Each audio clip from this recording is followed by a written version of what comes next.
Welcome back to high school football on Comcast. Tonight in Concord, a pivotal BVL battle between the Pittsburg Pirates and the Clayton Valley Eagles. Dan Woll and Steve Sanchez as always on Halloween, and oh my God, tonight's game should be very interesting, Steve. The 6-0-1 Pittsburg Pirates against the 6-0-1 Clayton Valley Eagles. A great matchup for both these teams. First place is on the line. Let's talk a little bit about both the teams. For Pittsburg and for Clayton Valley, actually, great quarterback, great running back, great wide receiver. We're going to focus in on a couple of guys, though, in the open that are D1 prospects, play both sides of the ball. First for Clayton Valley, Joe Mortensen. And Dan, he's the real thing. This guy, he's Mr. Everything. He's fast.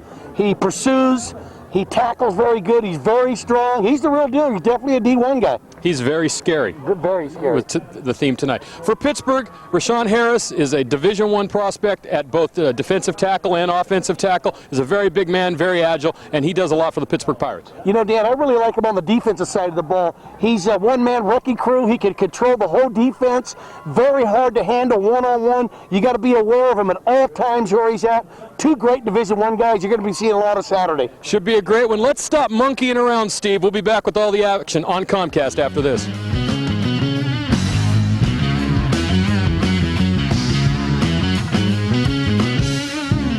Next Comcast Game of the Week is made possible by A&B Creative Trophies. They specialize in awards, letterman jackets, embroidery, and team trophies on West 6th Street in Antioch. Simply the best selection, price, and service. That's A&B Creative Trophies of Antioch. Mention the Comcast Game of the Week and receive 5% off your next order. Lone Tree Golf Course, Antioch's secret treasure. Built in 1934, this wonderfully scenic 18-hole golf course is a golf value. Longtime PGA golf professionals Pat Kane and Jack Oakley host many tournaments and functions and have private and group lessons. Their junior golf program is the best in Northern California and has helped many kids learn to enjoy the game. The next time you feel like teeing it up or hitting some range balls, give Lone Tree Golf Course a call. Mellows, heating, air conditioning, and sheet metal, serving the greater East Bay and beyond. Residential, commercial, and industrial, keeping the East Bay comfortable for over 26 years. Let their helpful, courteous sales staff help you with all your air and heating needs. That's Mellows, 1241 Main Street in Oakley. The New Mecca Cafe on Railroad Avenue in downtown Pittsburgh. Serving Contra Costa and beyond for over 30 years. Eat in or order it to go. Guillermo and his crew cook with pride. Battalia's Italian Restaurant, Deli and Catering. Delicious pasta, meatballs, Parmesan dishes, and more.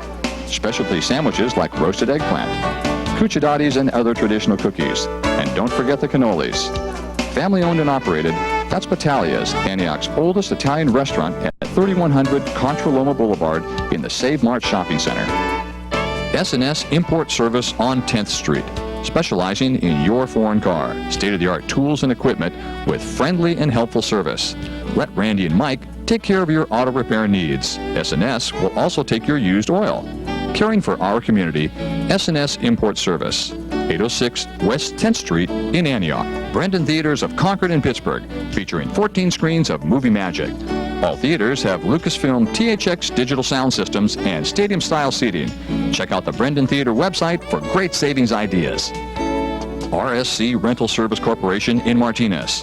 RSC offers a wide variety of equipment specific to the petrochemical industry, as well as the general contractor and homeowner.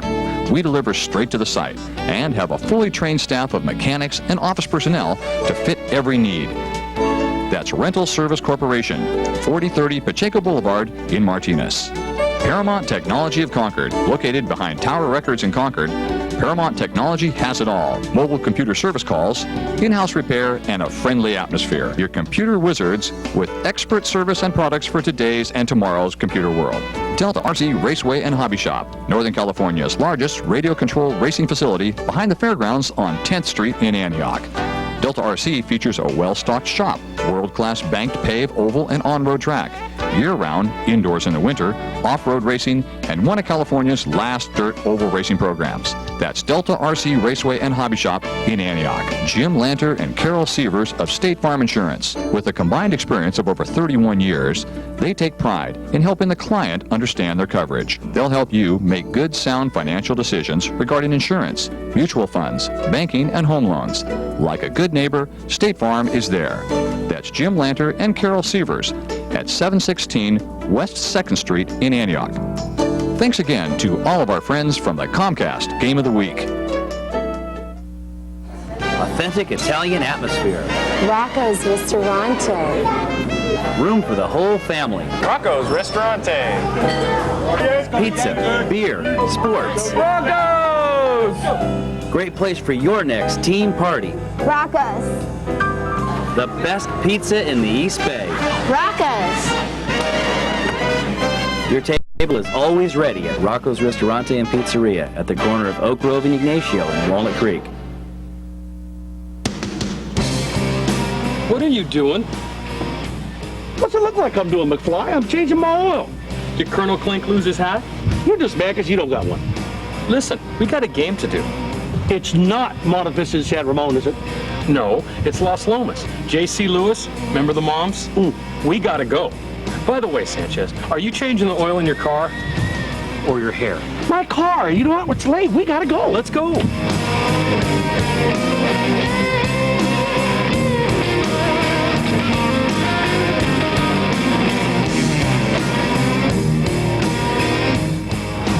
Steve, what are you going to do with that oil? I'm throwing it in the garbage.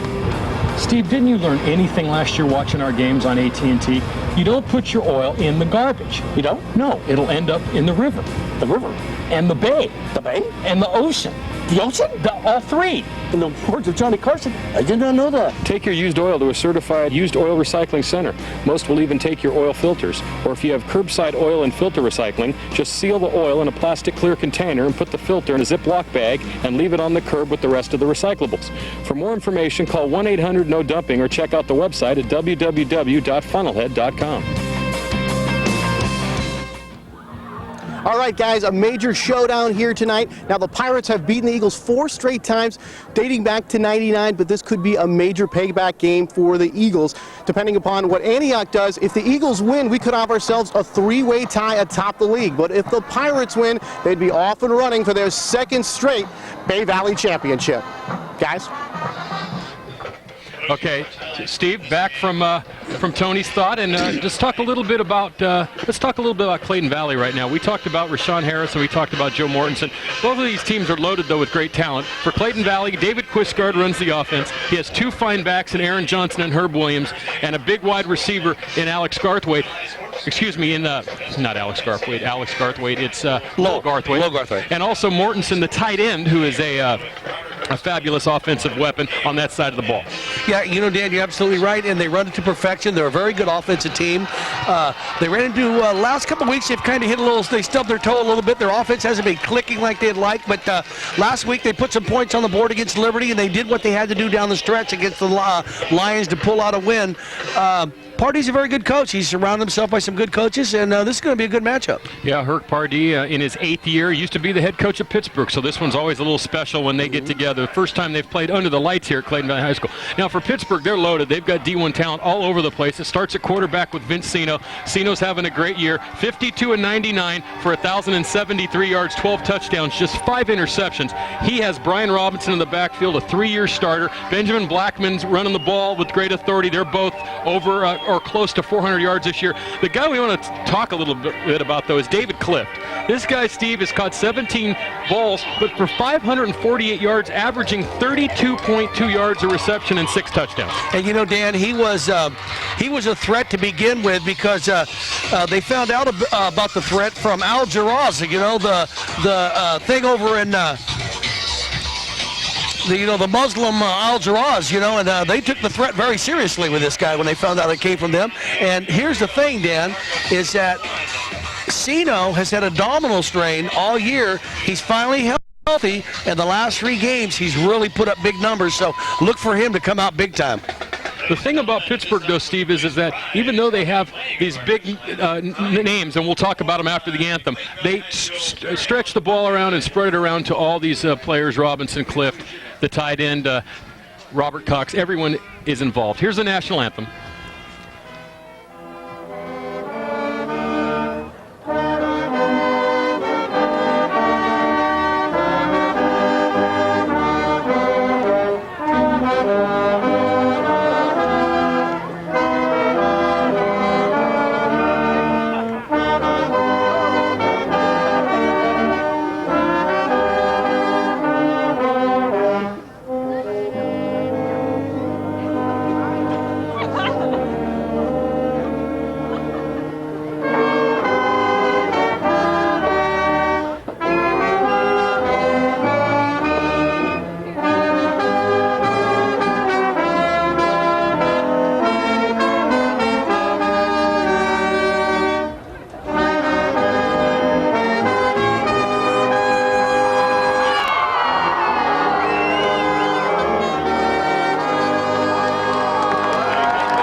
national anthem from Clayton Valley High School. We'll be underway here shortly, Steve, with tonight's game of the week on Comcast.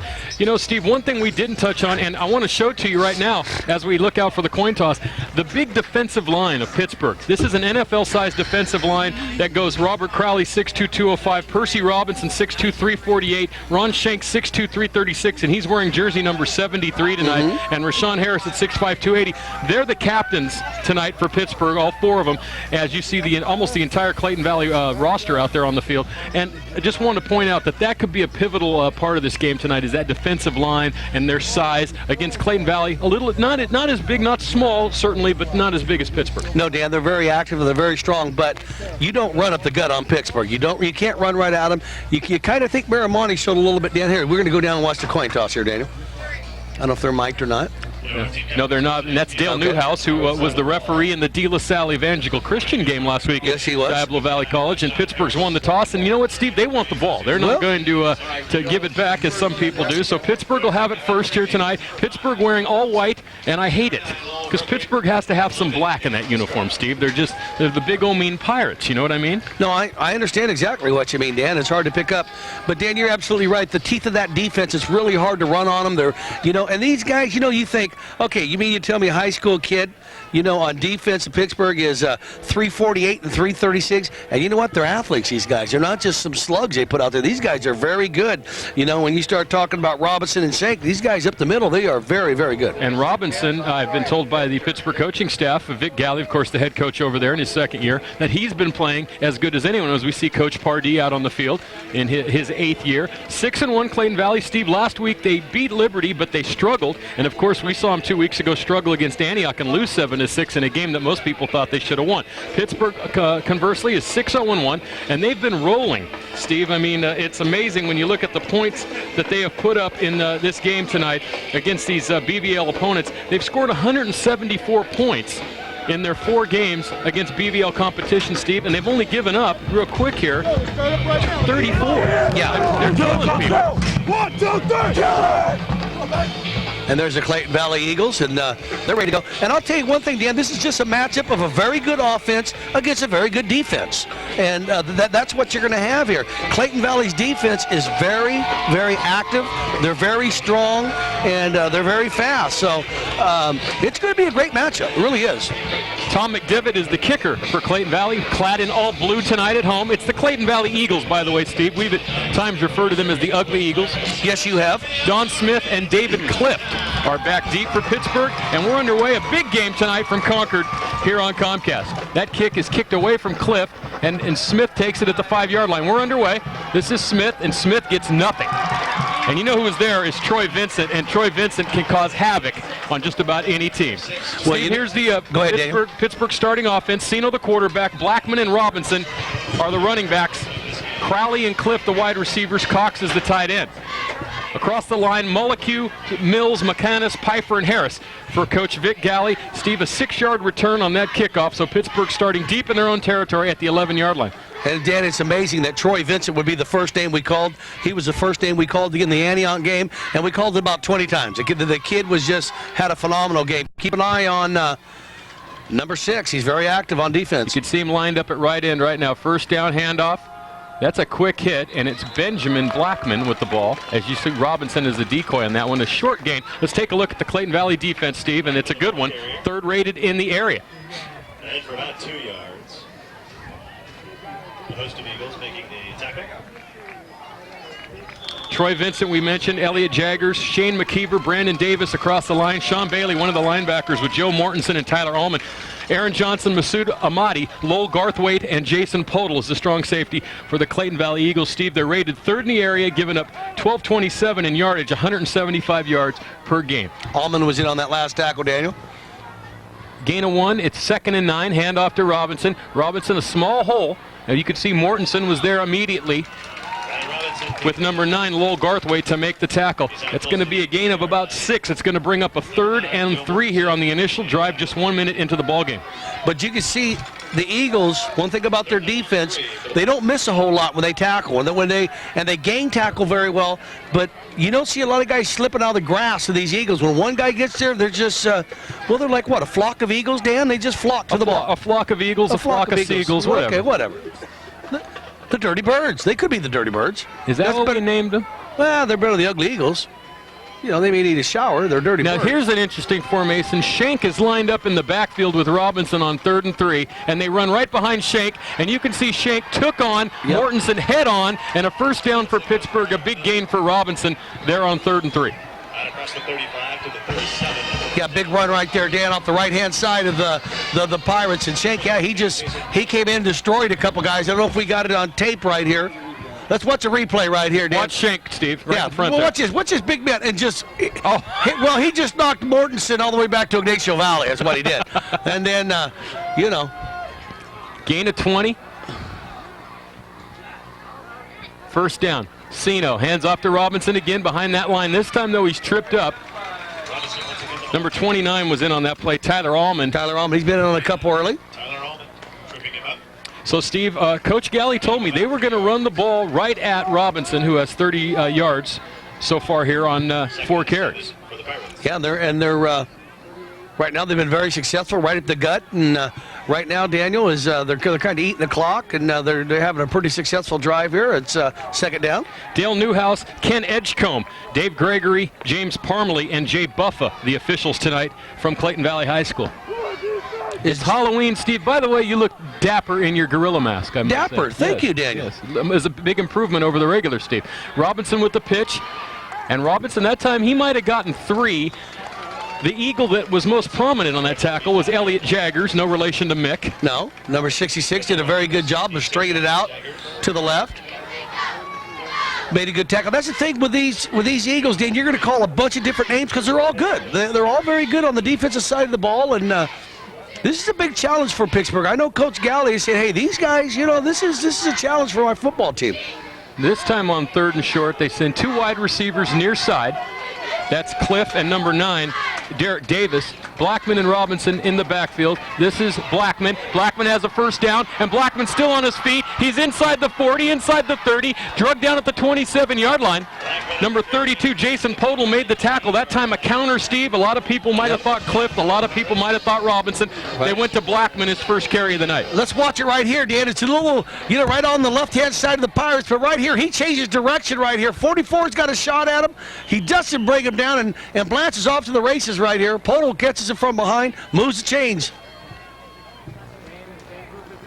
I'm waiting for an estimate on our play from Mr. Jackson, who's doing stats by him. 27-yard gain on 3rd down. First down, Pittsburgh. The ball at the 27-yard line of the Pirates. 8:13 to go first quarter, no score. Big game here for first place in the BVA. I'll hand off to Robinson. Shank's back in the ball game again, and he is just causing havoc, Ron Shank. Yes, he really is. He took on Podel and a number of guys. Mortensen made the tackle after a gain of 3. Yeah, that's pretty tough, Dan. Mortensen on the tackle right there. Real good job by him. He's got a little bit of a virus, so he's a little bit struggling a little bit tonight. Mortensen's out there sucking it up for the team. But, the thing about it is that you're right. Shank is he's a guy you don't really want to take one-on-one. We're going to call it a gain of 4 on first down, 2nd and 6. Pittsburgh, though, hasn't even attempted a pass. Sino having a good year. We mentioned he's attempted 100 passes, but they're very balanced, Steve. They'll run the ball.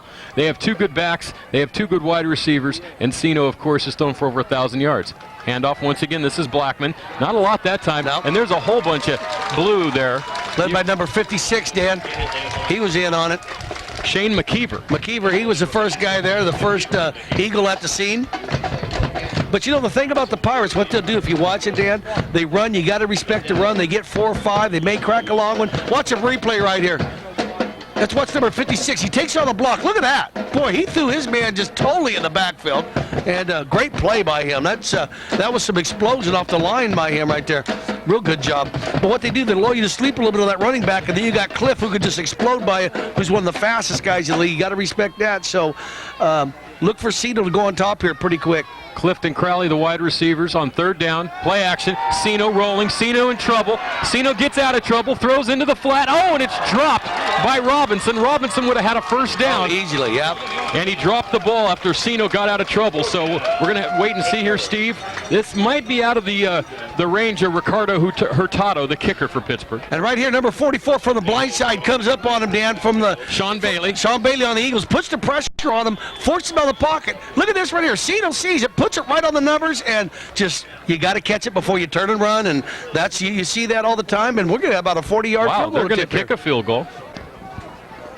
Hurtado from 40. Crowley is the holder. The snapper is, I believe, number 4, Raphael Itzen. The kick is up. It might not get there, and it looks like a Owen Poachman shot from the other day at Sun Devil Stadium. No good. So in high school, the ball reverts back to the 20-yard line, and that's where Clayton Valley will take over, holding Pittsburgh there on 4th down. No score here in the first quarter. Let's take a look at the Clayton Valley offense, Steve, and it's a good one as well. Yes, very balanced on offense for Herc Pardee. David Quisgard's the quarterback. 2 good backs in Aaron Johnson and Herb Williams. Lowell Garthwaite and Alex Ross, the wide receivers. Joe Mortensen is the tight end. Across the line, Cavanis, Maris, Cassidy, Murphy, and Hunt.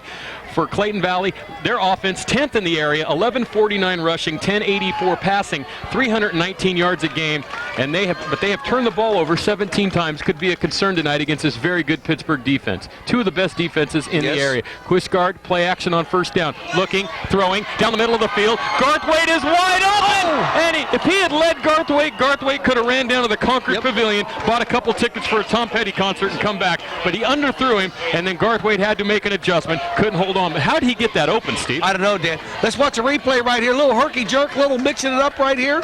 Little fake reverse, puts the ball on his hip. Look at the time he's got. That's what's important. And right here, Dan, you're right. He kind of got it up in the air a little bit too much. Look at this. Now nobody within 5 yards of him. Oh. Just off the fingertips of Garthwaite. Garthwaite's a good wide receiver. I really like him, Dan. He's 28 receptions, 469, 3 touchdowns for Garthwaite, 16.8 yards per reception. 2nd and 10. We'll get to the Pittsburgh defense after this play. Mortensen lines up strong right. They hand off to Williams, and there's nothing there. And Crowley, who doesn't get a lot of ink on that line, makes the tackle. Let's look at that Pittsburgh defense, and it's a good one. 6th in the region. Right. Robert Crowley at one end with Percy Robinson, Ron Shank, and Rashawn Harris across the front. Tino Felice and Steve's favorite player in the entire world, Saka Fafidi, one of the linebackers with Miguel Blanche, his brother Derek, injured tonight, not playing. David Cliff, Joseph Blackman, Derek Davis, and Brian Robinson, the defensive backfield for the Pirates. 3rd and 8 after a gain of 2. And Antonio Blanche, number 28, he helped out on that tackle also, Dan. He was in on that. Yeah, Dan. I think we have Miguel Blanche, but we'll just call him Big Blanche in the middle, number 28. Blanche. You can see him right there. Pittsburgh lines their linebackers up, and just straight across the line there, you can see here on 3rd down. And movement, I think it was Mortensen, and that's going to set the Eagles back 5. Yeah, and that hurts because now you're at about a 3rd and 14, and that kind of hurts you a little bit, but... Prior to the snap, false start on the offense, 5-yard penalty, replay 3rd down. Well, if we didn't have a mic, we got a mic now. Well, Dale Newhouse is a Pac-10 official. Okay, we're not messing around here tonight. Messing around. This guy, he says, give me a mic. He's been at Rose Bowls before. Right. He's reffed in the Arena League and the Canadian Football League and is a very good official. He's got a good staff. Another guy we know there, Dave Gregory, who's a nice guy, a football and basketball official. 3rd and 13 for Clayton, Steve, here in the first quarter. Definitely a passing down right here. All right, okay. Look out for the tight end over the middle of the field. You see Blanche is covering Mortensen outside. Quisgard throws, has Ross this time. Oh, and it's intercepted by David Cliff. What a fabulous interception. And Steve, there just are not a lot of guys that have that kind of closing speed and those kind of hands in high school football. No, you know, Dan, and you're absolutely right. It was a closing speed, what he really used. And let's watch this. He's hanging it up in the air a little bit. If he could bring it down a little bit, he's got the guys open. But, you know, good job on his part. He's got a lot of pressure. He's in the pocket. Here comes Harris in his face. And he's kind of hanging it up in the air. But look at this. He had his man built, but look at that. Oh. That's just a great play. You hit it right on the head, Dan. He's just fast, and Cliff is a good player right there. David Cliff is a great player. We mentioned Cliff with 32.2 yards per reception, Steve. That just doesn't happen in high school football a lot. And let's just face it, he bailed them out in the Marimani game. There's no doubt about it. That's absolutely. What he did. That's right. I mean, you know, he was benched for the first half and came out and boom, and they were in the hole, and he's the one who sparked them. Steve, the Pittsburgh offense, 2,466 yards and a 352 per game average. Sino to throw, and he's hammered. That's Tyler Allman with the tackle on the sack. So far, a defensive struggle. Right. We wouldn't be surprised really to see this be a defensive struggle, and so far it has been. Yeah, and you know, watch Allman right here. 29, he just breaks through. And look at Vincent coming from the backside. These guys are good defensive-wise. I tell you, who's their defensive coach, Dan? Oh, Jerry Coakley is a very there good, you go. very good I mean, that guy does a good job with his defense, I'll tell you. I haven't met Mr. Coakley, but he's a good coach, got to be, because these guys are very, very good. We'll talk a little bit about the coaching staff for Clayton here when we get a break, Steve. 2nd and 14. The ball's at the 30-yard line of the Pirates. No score in the first quarter. Sino to throw. Throws far sideline. Had Cliff, and it was the pair of 8s over there, Steve. Yep. Number 8, Masood Ahmadi, was guarding Cliff. It was overthrown and incomplete. It's going to bring up a 3rd down. So Fasu Ahmadi had Saka Fahidi. The 19th hole casino in Antioch. Texas Hold'em Super Action Blackjack and Lowball. And after the vote the other day in Antioch, Steve, that's the only place you're going to be able to play cards in Antioch. That's absolutely right. Go see Eddie Bodine, and that's a nice little place to go have a little bit of fun, or a lot of fun. Depends what kind of person you really are. I just like to have a little bit of fun because I got things to do the next day. Yeah, that never stopped you. 3rd down. It does now. Sino, deep drop. Looks like they're setting up a screen. They throw an inside screen to Crawley, and there is absolutely nothing there but Eagles. This defense is the real deal. Bailey made the tackle. I'll tell you right now, this defense is, let's watch it right here. Now watch the linemen. They release everybody, Dan, and it looks like it's all set up. Now watch how quick they close here. Look, all you see is blue. Look at this. Wow. These guys are good. The Philadelphia football fans wishes they could say that we see a bunch of Eagles as much as we say it here, Steve, because they really do see the Eagles prominently. The kicker for Pittsburgh is Chris Terry, and this punt comes down to Garthwaite at the 32-yard line. Garthwaite gets a block, still on his feet at the 40, and then he's tackled and pushed back at about they're going to spot it at the 38-yard line, a 6-yard return. 30-yard punt, and that's where Clayton Valley will take over. 3:33 to go first quarter. Let's tell you about the great friends of the program tonight on Comcast. The game of the week is brought to you by Rocco's Ristorani and Pizzeria in Walnut Creek, Contra Costa Clean Water Program and Mr. Funnelhead, Mazet Pontiac in Antioch, ParamountTechnology.com, Brendan Theaters. You can see The Human Stain this weekend in Pittsburgh and Concord, S&S Import Service, Caltech Pest Management, and the Williams Company, real estate for the 21st century.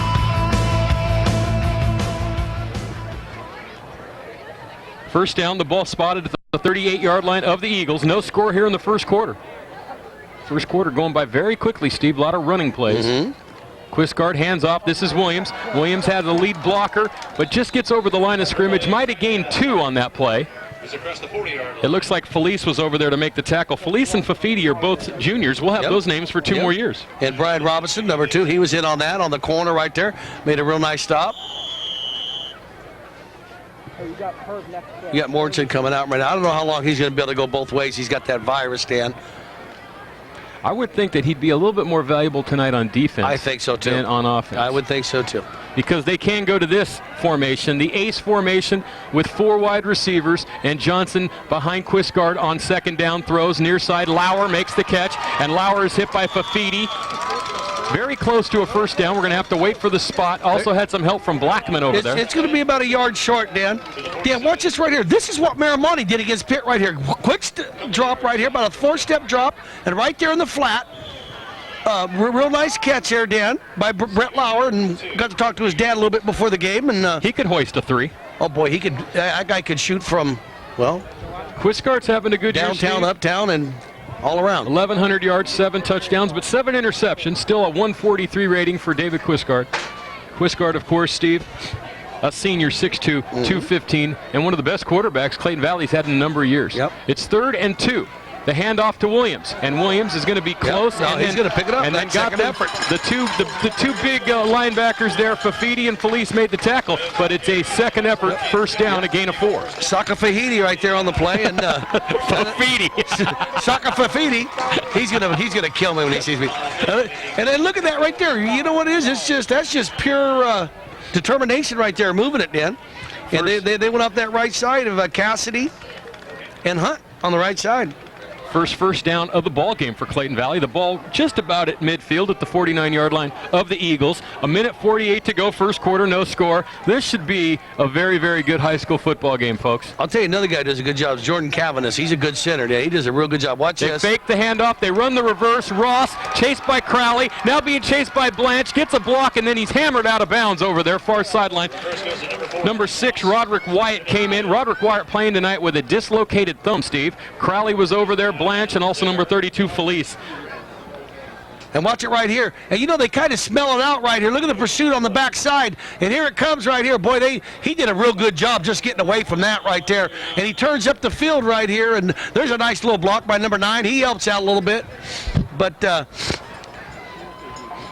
that was smelled out pretty good by the Pitt defense. About a half-yard gain on first down. Second, and we'll call it 9 for Clayton here. Getting close to the end of the first quarter. Play action. Quisgard to throw. He's in trouble. He gets out of it. He's still on his feet. Rashawn Harris, though, said that's enough of that and throws him down after a gain of about 1. It's going to bring up third down.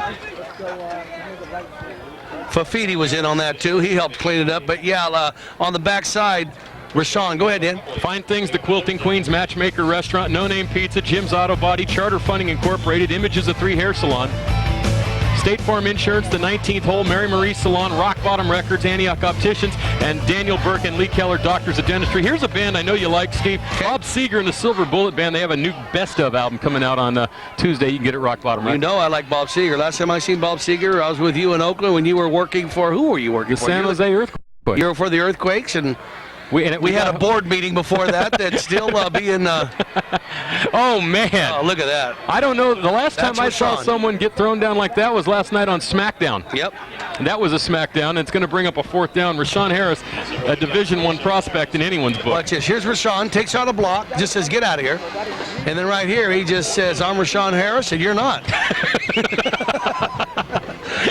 And too bad for you. Yeah. This should be the last play of the first quarter.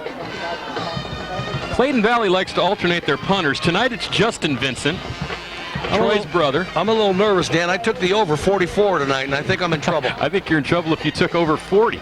You took over 20, maybe the way this one's going.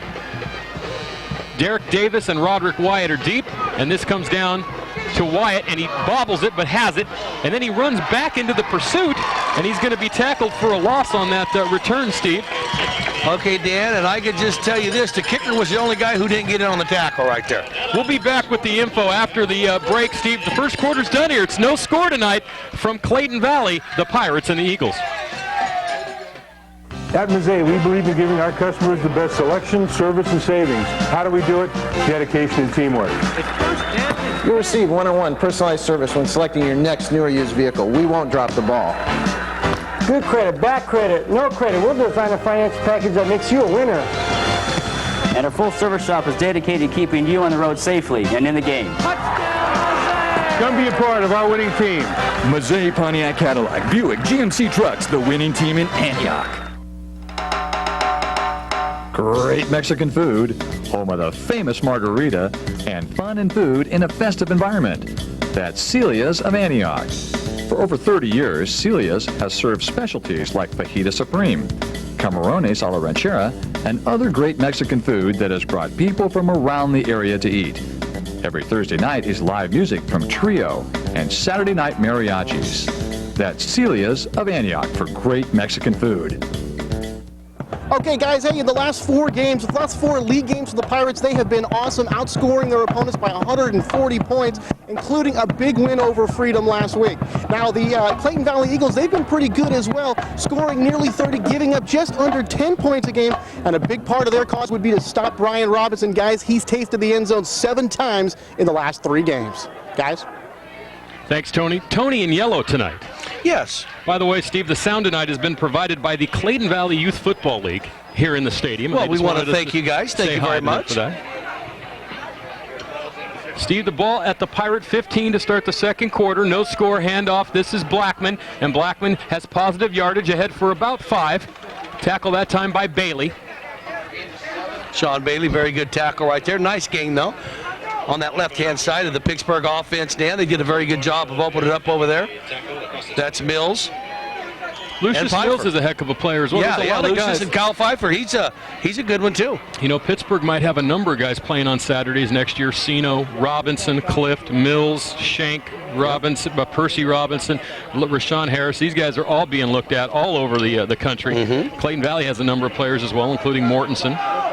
You know, all of a sudden the Bay Area is a hotbed for football players, Dan. I think that thing last week, that little high school football game on ESPN2, might have some eyes. It kind of helped a little bit. Robinson with the pitch, and Robinson breaking tackles.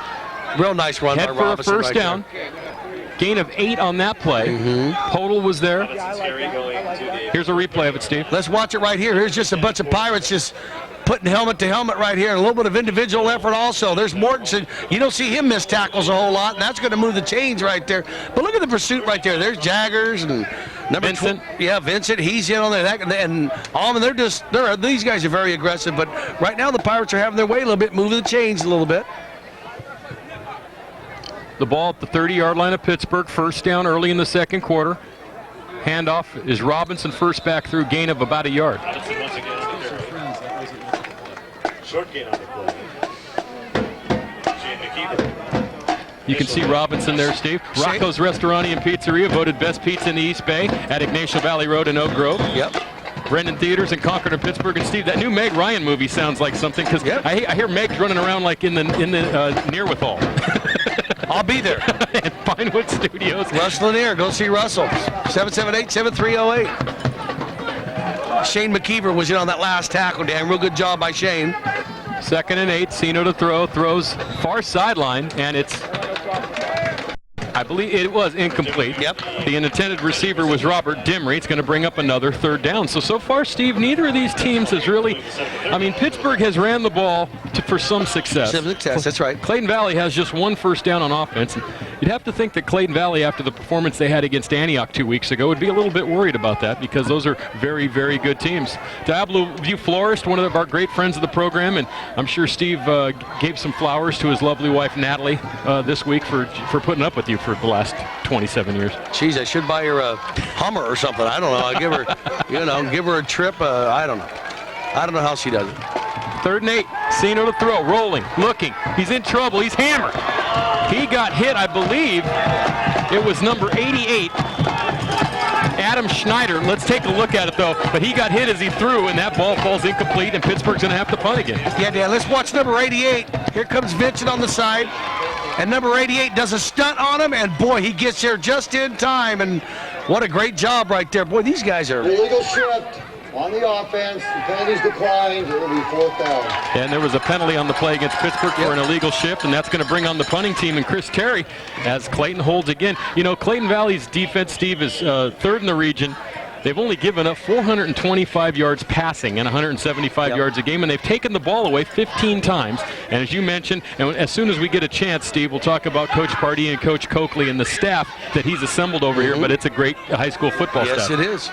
And they got a great staff on the Pitt side, too. They got a lot of guys we know over there, Dan, who are very good. Oh, this is straight up, Dan. Straight up in the air. And it's going to come back. Watch. Yep.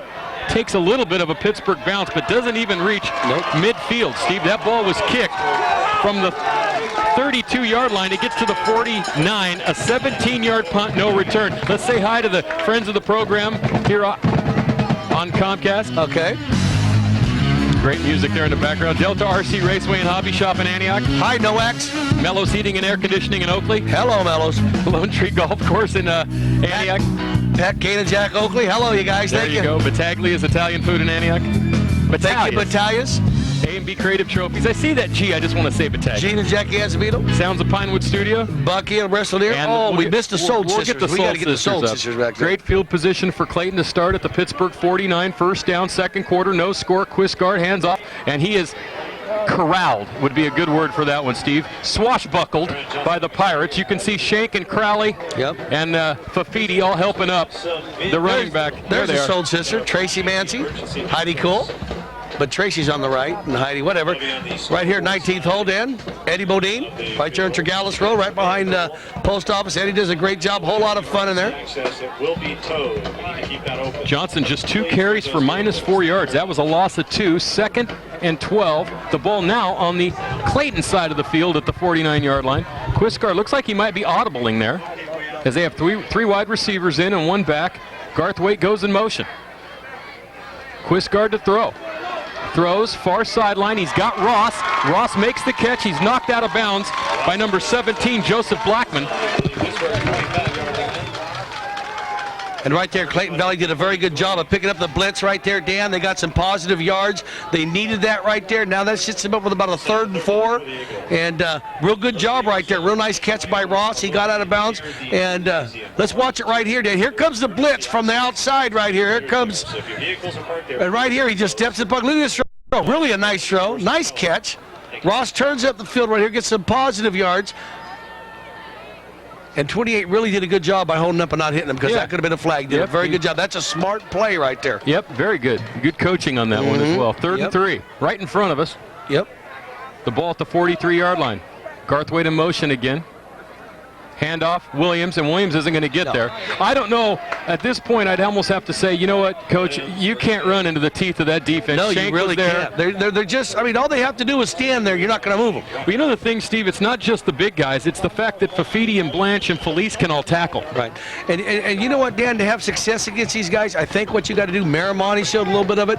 You got to do the quick passes on the out. You got to get your quarterback, let him get some comfortable some confidence going under his feet, and just some quick passes, you know, to move the chains, 4 or 5 yard passes. That was what was effective to him before. You cannot run on these guys. But Clayton winning the battle of the field position right now. Vincent to punt, line drive kick down. Oh, that was interference, I believe they're going to call. Yeah. I think Roderick got interfered with by number 32, Jason Podel, on that play, and this will be an interesting call, Steve.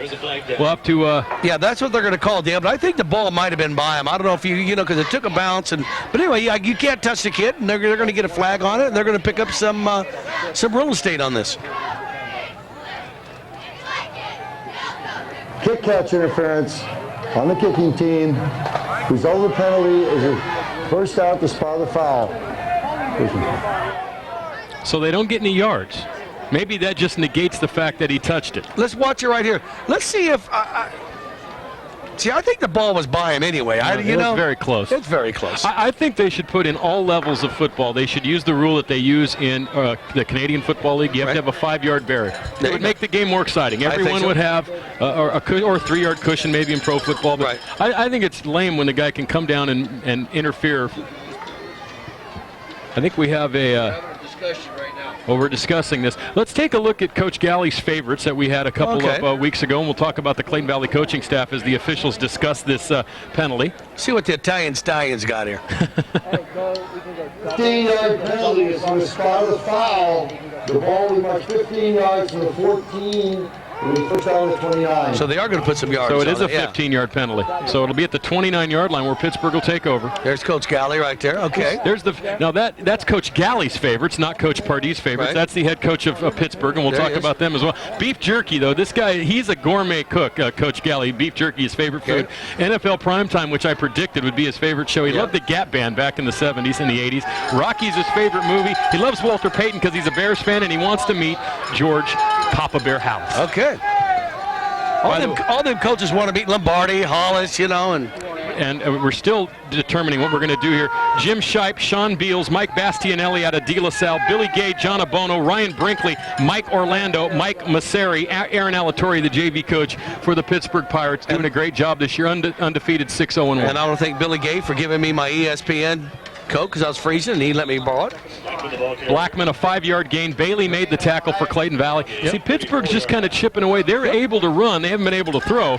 Clayton Valley hasn't been able to run. It looked like on that last series, Steve, they could throw the ball. He's had some time. It should be 7-0 Clayton because he should have had a touchdown on the first play from scrimmage. Well, they really could have. But right here, Dan, I think this game is just going to be somebody who makes a big play.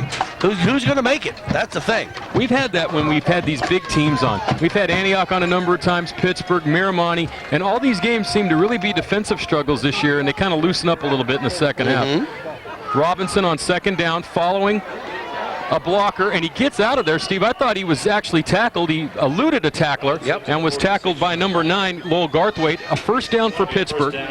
Real nice run, Dan. Let's watch here. Let's watch the surge by the Pirates offensive line right there. And right here, he's just really patient, and it pays off for him. Right here, they're just hand tackling him, and he really shows his strength right there. Real nice run. Robinson, 9 carries, 56 yards, gain of 12 on that play, and a first down for Pittsburgh. We'll see the Pirates again, Steve, 2 weeks from this weekend. And it depends on where you live, because we're doing 2 games that weekend. That's right. But for sure, at some point during the weekend, you'll see Pittsburgh at Antioch, the 85th Big Little game.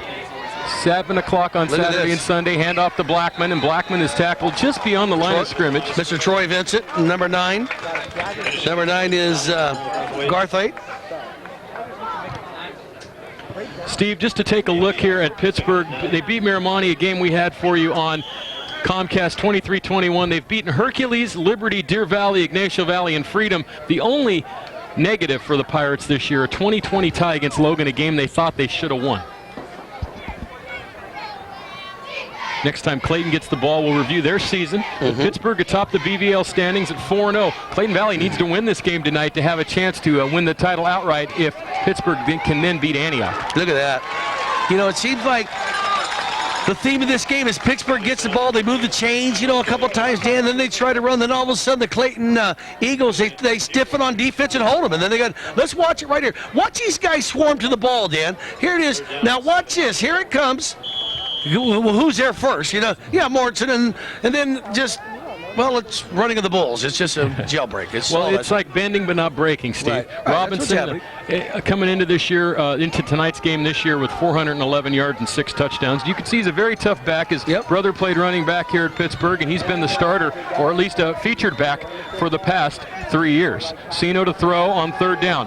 Drops back, throws, far sideline for Robinson once again, and it's incomplete. So once again, Clayton Valley holds on 3rd down. It's going to bring up a punting situation, but now this time Clayton Valley, Sino is yet to, he's only completed 1 pass for -1 yard. Wow. And he just really hasn't got comfortable yet, and they've been trying to win the battle in the trenches. They've been doing that, but they need to get him involved in the offense. I'm sure they'll talk about that at halftime. Garthwaite, he's deep. Terry to punt, and his last punt only traveled 17 yards. Much better. And this is Garthwaite at the 15-yard line. Garthwaite outside, still on his feet, up the sideline, still on his feet. He's still on his feet, makes a nice cut, and Garthwaite that time takes it all the way back, almost to midfield, thrown out of bounds at the 48-yard line. And boy, I tell you what, Garthwaite, he showed you a little bit of his speed right there, Dan. And let's watch it right here. And right here, you can see the wall sitting up right here on the right side. Number 20 does a real good job, Dan, of Clayton Valley is sitting that wall up. And right here, there's another big block right here, but here shows you his speed right here. And boy, he tight ropes it right there. And lucky he could have got thrown for a flag right there, right? But they lucked out right there. Well, Terry, the punter, made the tackle. I think he hit him inbounds, Steve. Okay. So a 36-yard return to set up Clayton Valley with the ball at their 47-yard line. First down here in the second quarter. No score. 6 minutes to play in the first half, and no score. And Steve, I believe we were almost in the same situation last week. Oh yeah. And it was only 6-0 the week before. We have not had a lot of points here on Comcast this year. Quistgaard hands off to Johnson. Johnson. Just across the line of scrimmage, perhaps a gain of 2. As the usual suspects, I saw Shank over there. I see a new number, though. We're going to give some credit to Foster Gorey from Pittsburgh, who was there with a number of Pirates to make the tackle. Second down coming up. State Farm Insurance, the 19th hole, Mary Marie Salon, Rock Bottom Records, Antioch Opticians. I talked to Greg Vallejo today. Seems like to call me on Fridays. And Daniel Burke and Lee Keller, Doctors of Dentistry, along with Diablo View Florist, the Quilting Queens, Matchmaker Restaurant, No Name Pizza, Jim's Auto Body, Charter Funding Incorporation, and Images of 3 Hair Salon. Thanks for the great friends here on Comcast. 2nd and 7. Quistgaard to throw. Slant pattern inside to Ross. Wyatt was there with Robinson in coverage. The pass falls incomplete, going to bring up a 3rd down. Yeah, just a little bit under threw him right there. The pattern was there, Dan. He got in between the seams right there, but he just underthrew him a little bit. And Quistgaard, I'll tell you what, I like him though. I like the way he looks in the pocket. He looks like he's very comfortable with what he's doing there. Somebody's going to make a big play, Dan. Who's it going to be? And it's going to be a huge one because whoever scores first, I believe, will win this game. Steve Sanchez, he put down on the over 44, and he's calling the first touchdown of the game will win the game. What if it's a field goal, Steve? Then they only get 3 points. Quisgard's in trouble. Oh, Rashawn Harris. Yeah. Rashawn Harris has a future as a WWE wrestler if that's the route he decides to go, if he doesn't make it as a football player. Another big loss, a loss on that play of about 10 on this sack, Steve. Yeah, right here, Dan. This is just all Rashawn Harris right here, just battling up the middle. And right here, once he gets his hands on you, well, you can pretty much just foreclose your house because you're done. You're moving. to a less expensive neighborhood. Yeah, you're going back downtown.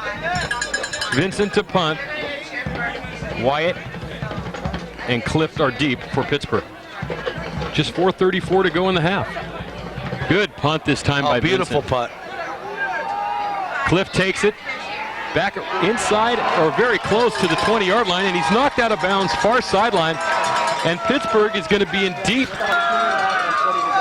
serious hole once again. Are you saying Rene Alvarez made that play on special teams? Rene Alvarez on special team. Rene did a good job, and he's the guy who set up that punt return too. Rene Alvarez, good job on his part on setting up the punt, and he's got a lot of love over there on the sidelines. 40-yard punt, minus 2-yard return for Cliff.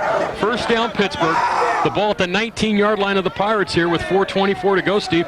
We might have overtime the way this thing's going because no one's even been. I think the closest Pittsburgh was the 30-yard line. Yep.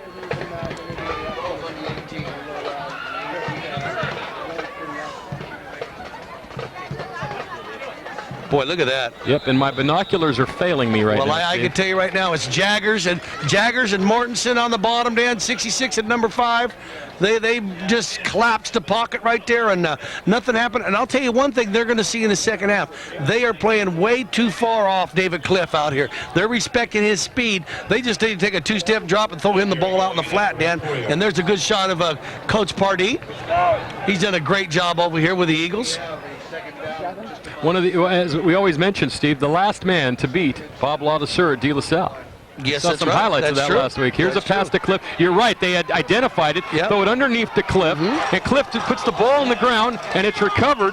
A great play by Harris, who so far is probably the player of the game. And it's going to be close to a first down, going to bring up a third down.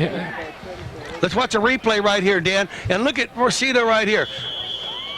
Yeah, he's got too much room right here. I mean, you just do that all day long. And if they're going to close the gap on him, then you can go deep on him right there. But underneath, it's all his all day long. Adam Schneider came from behind to force the fumble. Rashawn Harris fell on it. The ball, they're going to actually measure here, Steve, for a third down with 3:27 to go. No score here in the first half. The battle for first place in the BVAL.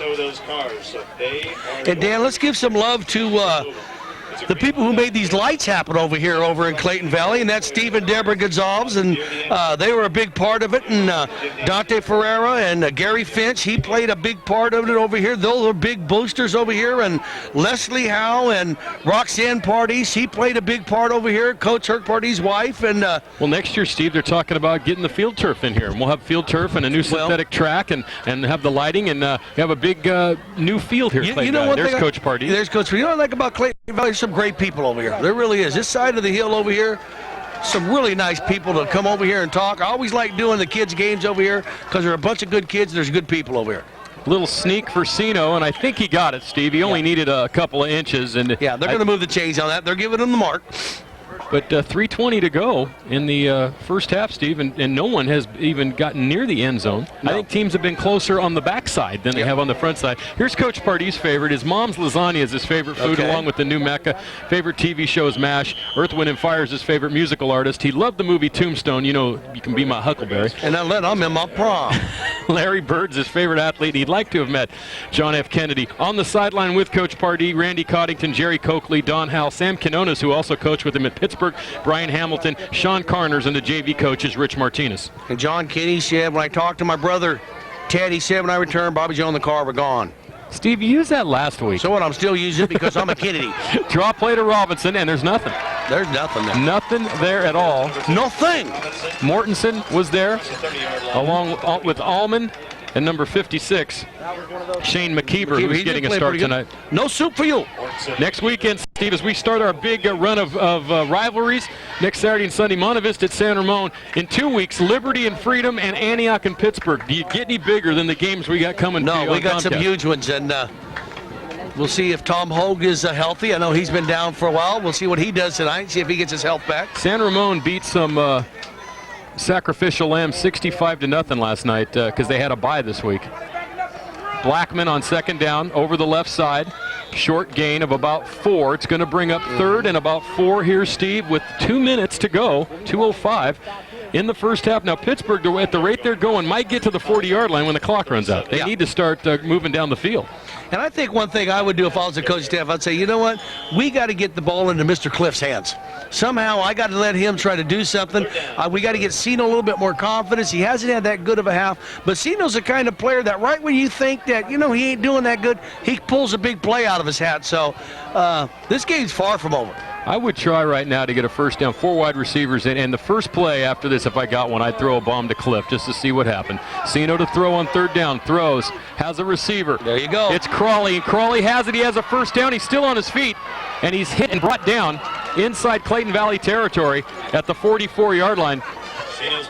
In on that tackle was Amati. Here's a look at it, Steve. Here's Amati right here, and this is the first really nice pass Cino's thrown straight down the field. Look at this throw right here. Puts it right on the numbers. Real good job. Little turn-in route right there, and right here he's off to the races right here.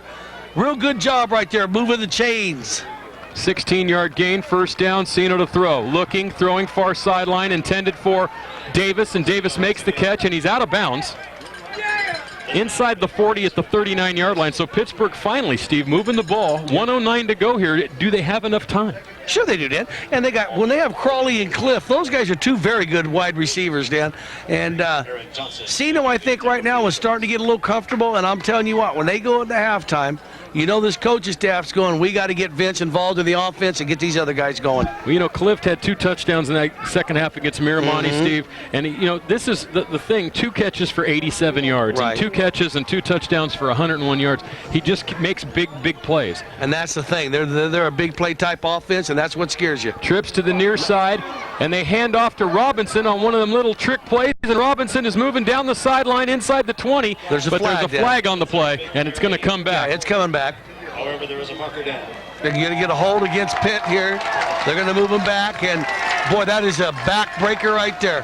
Wraparound draw, I think, is what that play is called. It's a wraparound draw, and it's a delay wraparound draw, what it basically is. And boy, that just really, that's shooting yourself in the toe, the foot, the ankle, and the knee. Holding on the offense, 10 yards from the spot of the foul. Replay second down. He kind of sounds like God, don't he? The George Burns God. Yeah. Let's watch it right here. Let's see if we can't get a hold. Let's see if we can't get a hold. Oh, yeah, right there, the tackle. The tackle, there you go. Right in front of you. I think it was, might have been Mills. And here's Mortensen. He's in pursuit. He knows I got to go around the way to get this guy. But, yeah, that negotiates a big run by Pitt. That would put about on about the 15-yard line. They'd have been in business. It negates. What'd I say? Negotiates. I said that? Yes, you did. Can I negotiate? Can I negotiate for a new color? Yeah. Oh, I got a note from Lee. We got notes. For a good time. You know, I'm married, ma'am. I'm sorry. I can't be. This might be for the. Go ahead, Dan. Do your thing. This is for the our in-house announcer, not for us. Sometimes, you know, this is a high school football game, Steve. Steve, it's for the halftime for the band. Give it to the announcer. Calm down a minute. Do you think I'm lying? Well, no, but I thought maybe she might have wanted to have you read it. She looked like she gave it to you like she wanted to read it. She's giving it to the in-house guy. Second down after the penalty. Oh, look at this. Man. And the ball's on the ground. I think they're going to call that the ground caused that fumble. Yeah, it is. We need to take another look at that. We need to take another look at this replay, Steve, on this one. This one kind of happened in, see what it looks like in slow motion. There's no flag, but after the sack, I think they ruled the ground caused this fumble. Let's take a look at it. Let's watch it right here. Let's see who was the guy who assaulted this guy right here, Cino right here. And right here, I think it's going to be, number 6, Vincent. This kid he's a player. That's a good call. That is, the ball hit the ground. Yeah, that's a good call. Right there, the ball's down right there, so all you guys, you can see that on TV. Mortensen thought he had 6 right there. Steve, 33 seconds to go. Third and the Concord Pavilion for Pittsburgh here. Did you say Petty was playing there? Maybe next year. This might be the last play of the first half. We might go into the halftime scoreless, Steve. Draw play to Robinson, and Robinson straight up the middle. Yeah, Jaggers down by Jaggers. Jaggers in on it right there. And that's probably going to do it, Steve, with 14 seconds to go. Although if I was Clayton Valley, I would call a timeout right here. You never know what happens in a punting situation where you might block a punt and you know, something is going to happen. It looks like they're just going to let this run out, though. Steve, are you surprised? Oh, I'm very surprised. I'm about as surprised you are. But you know what, Dan? It's Halloween. So it's Halloween. A lot of weird stuff always happens on Halloween. Pittsburgh outgained Clayton Valley clearly in the first half and outplayed them offensively, but they could not get into the red zone. They missed a field goal, and we're tied at 0 at halftime. We'll be back to wrap up the first half with highlights and stats after this.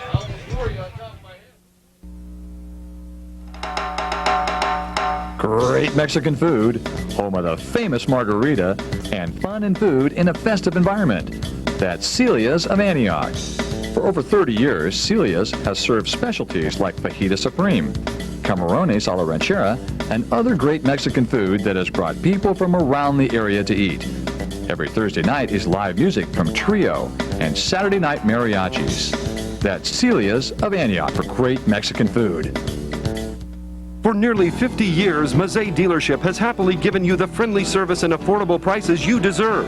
And with our large selection of inventory, you always have choices. Hi, I'm Matt Mazay. I'd like to take this opportunity to thank you for all your support over the years. Because of you, we've become the #1 Pontiac GMC truck volume dealer in Contra Costa County. All of us at Mazay, thank you. Come celebrate with us at Mazay Pontiac Cadillac Buick GMC in Antioch. Sam, what the heck are you doing? We're already late for the prom. First of all, I'm not Sam. I'm his sister Samantha, and I'm changing the oil in my car. Isn't that a guy's job? No, and it saves me a lot of money. Is there anything I can do to help without getting dirty? Yeah, you can take this used oil and filter down to the Certified Collection Center on the corner. Or if you have curbside used oil and filter recycling, seal the oil in a properly labeled container and put the filter in a Ziploc bag and leave it on the curb with the rest of the recyclables. Well, I'm ready to go. You look beautiful. Oh, thanks. Wait, don't forget to use oil and filter. Whoops! Oh no! Oil spill! Quick! Kitty litter.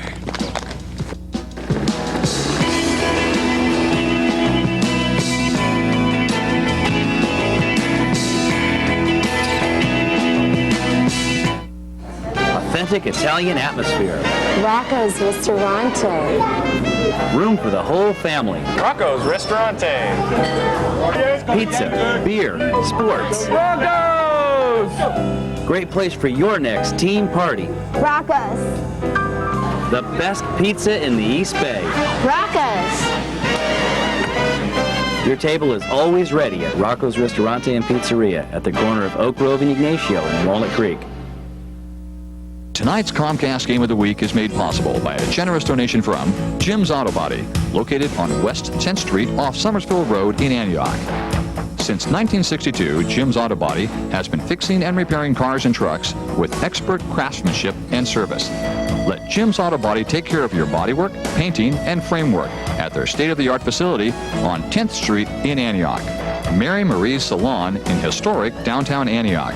Recently opened in May of 2003, this professional hairstyling, coloring, manicure, pedicure, and facial waxing salon offers your styling needs for the entire family in a relaxed, comfortable atmosphere.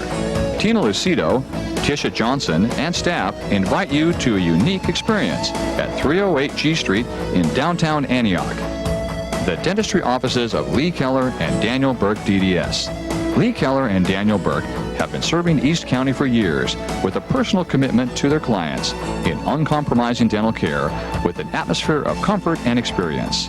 With state-of-the-art sterilization technique and equipment, their staff of highly trained professionals will make your every visit one you'll look forward to in the future. That's Lee Keller and Daniel Burke DDS and staff in Antioch. Matchmaker's Restaurant in Antioch. For the last 8 years, Matchmaker's Restaurant has been serving great American, Italian, and Mexican food. Owner Jess Williamson and Chef Edward Godoy serve daily specials that are as tasty as they look. Meeting place of the 40s Plus Club on Friday morning, Matchmaker's Restaurant is great food. 913 West 10th Street near the Contra Costa County Fairgrounds in Antioch. The Quilting Queens at 720 West 2nd Street in downtown Antioch, specializing in quilt fabrics, notions, quilt surfaces, and classes. Whether you're a beginner or advanced quilter, Alexandra and Bernie will give you and your quilt that personal touch. That's the Quilting Queens on West 2nd Street in historic downtown Antioch. No Name Pizza in Antioch. With the dough made fresh daily, No Name Pizza has great tasting pizza, perfect for the team party.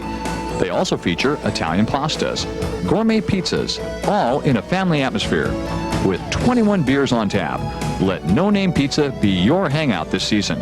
A great place to watch the Comcast Game of the Week. That's No Name Pizza next to Lowe's in Antioch. Charter Funding Incorporated of Antioch. With great rates still available, let Charter Funding Incorporated assist in finding the right loan for you. As a mortgage broker, Charter Funding Incorporated works with many lenders to find the best program to fit your needs. Whether it's a rate reduction, cash out, new purchase, good or bad credit, let the professionals of Charter Funding Incorporated handle all your loan details. Call today at 776-1700. Brendan Theaters of Concord and Pittsburg, featuring 14 screens of movie magic. All theaters have Lucasfilm THX digital sound systems and stadium-style seating. Check out the Brendan Theater website for great savings ideas. Thanks again to all of our friends from the Comcast Game of the Week. Hey guys, I'm with Phil Rollins and Dan Sandoval, and gentlemen, they're trying to get a track and field put together here, and tell us about your cause. Well, we're trying to build an all-purpose football field, soccer field for the program, along with track, and we have been doing fundraisers, and we are doing the brick and marble. We have a corporate sponsorship, which they donate money and they get their marble. We're building a wall or a walkway. We're going out into the community, and we have a lot of the athletes here, along with the teachers, administrators, everything, donating, buying one of our smaller bricks, a big one, but we're also heading out into the community. We're coming to see you. We're looking for corporate donations to help in this program and in this project, and we feel that we're off to a very good start for this, and we have a lot of donations that are already coming in, and we are looking forward to giving this back to the community, to the kids here at Clayton Valley, along with the other programs out there. I would like to thank everybody that's already on board this program and donating. And again, we'll be coming to you and visiting you, and we're looking forward to it. And we would really look forward to having you help with this contributions and donations to build this, not only for the school, but again, for the community. Okay, great. Mr. Sandoval, what's the time frame for this? When does it get started? When do you think it'll be done? Very good. We're looking to start in this come next spring. Projected time is April. Takes approximately 6 months to go ahead and complete, give or take some time with regards to if there's anything that we're not planning on to happen. In addition to these nice corporate marble pieces that Phil mentioned, we have these bricks. We have a website that you can go ahead and look up, and that is cbbricks.cjb.net. And we'd really like you to go ahead and take a minute, go ahead and take a look there. We have other bricks that are available for you, and there's a number on there for you to call in case you have any other suggestions or questions. Gentlemen, thank you very much. Guys, they're trying to get a new facility out here, and if you want to help out, you can certainly do that. Let's go back upstairs. Thanks, Tony. And Steve, they've had some great success here with the lights and the new stadium, bringing football back to the campus. But tonight, struggling a little bit against Pittsburgh. 0-0 at halftime. And you know, Dan, I'd like to get one of them bricks, but what it'd be www.cdan hit Steve over the head with brick, www.steve's out. Thank you. And I agree with that. Here's the highlights from the first half, and there weren't a lot of offensive highlights, Steve. No. The missed field goal. This is and right here, it was online, Dan. He just didn't get enough leg in it, and boy, he just came up a little bit short. It looked like it was going to get there, but actually it was there. It was a little bit wide to the right, but nice kick. Here's the interception by Clift, and this was a great play, probably the best play of the first half. And Quisgard did a real good job. Pressure by Harris right here. Just hung it up in the air a little bit there, Dan. He had a beat, but watch this ground closing. Look at this. Yep. Clift playing. He didn't start it in the defensive backfield early in the year, but he's starting now. Yep. And then here's the sack there at the very end of the quarter, Steve. And this is this kind of pushed Pittsburgh back and nearly was a turnover. And Troy Vincent, boy, I tell you, That guy's really shown me a lot. You talk about Morrison, but I'll tell you what, Troy Vincent does a great job. Here's the stats in the first half, and they're very one-sided in favor of Pittsburgh, Steve. As you see, Clayton Valley has no yards rushing. 15 yards passing for 15 yards total and a turnover, and Pittsburgh has ran for 101 yards, passed for 25, 126. Oh, it's Halloween, Steve, so grab some candy. Oh, okay. Well, you know what? Wait, just can I have the bag? Thank you very much. So penalties, 1 for 10, 2 for 20. Thank you very much. We appreciate it. And Steve, I want to tell you about some individuals totals here. Robinson, 12 carries for 68 yards. Blackman, 7 for 46. Sino's 4-9 for 25 yards. And Crowley's caught 2 passes for 15. For Clayton Valley, Williams, 3 for 9. But they've lost 9 on the sacks. Quisgard, 2 of 6 for 15. And Ross, the 1 catch for 9 yards. Steve, it's going to be an interesting second half. No score at halftime from Clayton Valley tonight on Comcast. We'll be back with the third quarter after this. Great Mexican food, home of the famous margarita, and fun and food in a festive environment. That's Celia's of Antioch. For over 30 years, Celia's has served specialties like fajita supreme, camarones a la ranchera, and other great Mexican food that has brought people from around the area to eat. Every Thursday night is live music from Trio and Saturday night mariachis. That's Celia's of Antioch for great Mexican food. Hi, Frankie. It's Christy. Do you want to come over for a swim? Wow, I'll be right over. What are you doing, Christy? Oh, hi, Frankie. My oil's really dirty. Will you change it for me? I thought we were going swimming, though. I guess so. Gee, thanks. All the stuff's in the garage, but don't make a mess, otherwise my dad will get mad. Well, I'm done changing your oil and filter. Now I'm going to go to the certified center on the corner and recycle your oil and filter. You don't need to go through all that trouble, Frankie. I got a much better idea of what to do with the oil and filter. My city has curbside oil and filter recycling. Just seal it up tight and put it on the curb with the other recyclables. Call 1-800-NO-DUMPING for more information, or check out the website at www.funnelhead.com. Authentic Italian atmosphere. Rocco's Ristorante. Room for the whole family. Rocco's Ristorante. Pizza, beer, sports. Rocco's! Great place for your next team party. Rocco's. The best pizza in the East Bay. Rocco's. Your table is always ready at Rocco's Ristorante and Pizzeria at the corner of Oak Grove and Ignacio in Walnut Creek. Tonight's Comcast Game of the Week is made possible by A&B Creative Trophies. They specialize in awards, letterman jackets, embroidery, and team trophies on West 6th Street in Antioch. Simply the best selection, price, and service. That's A&B Creative Trophies of Antioch. Mention the Comcast Game of the Week and receive 5% off your next order. Lone Tree Golf Course, Antioch's secret treasure. Built in 1934, this wonderfully scenic 18-hole golf course is a golf value. Longtime PGA golf professionals Pat Kane and Jack Oakley host many tournaments and functions and have private and group lessons. Their junior golf program is the best in Northern California and has helped many kids learn to enjoy the game.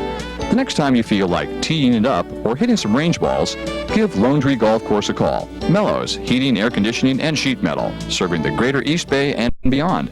Residential, commercial, and industrial, keeping the East Bay comfortable for over 26 years. Let their helpful, courteous sales staff help you with all your air and heating needs. That's Mellows, 1241 Main Street in Oakley. The New Mecca Cafe on Railroad Avenue in downtown Pittsburgh.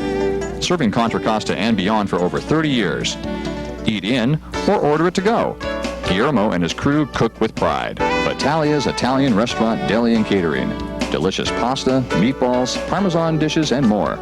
Specialty sandwiches like roasted eggplant, cucciadatis, and other traditional cookies. And don't forget the cannolis. Family owned and operated, that's Battalia's, Antioch's oldest Italian restaurant at 3100 Contra Loma Boulevard in the Save Mart Shopping Center. S&S Import Service on 10th Street, specializing in your foreign car. State-of-the-art tools and equipment with friendly and helpful service. Let Randy and Mike take care of your auto repair needs. S&S will also take your used oil. Caring for our community, S&S Import Service. 806 West 10th Street in Antioch. Brendan Theaters of Concord and Pittsburgh, featuring 14 screens of movie magic. All theaters have Lucasfilm THX digital sound systems and stadium-style seating. Check out the Brendan Theater website for great savings ideas. RSC Rental Service Corporation in Martinez.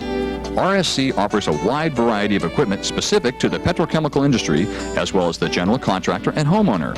We deliver straight to the site and have a fully trained staff of mechanics and office personnel to fit every need.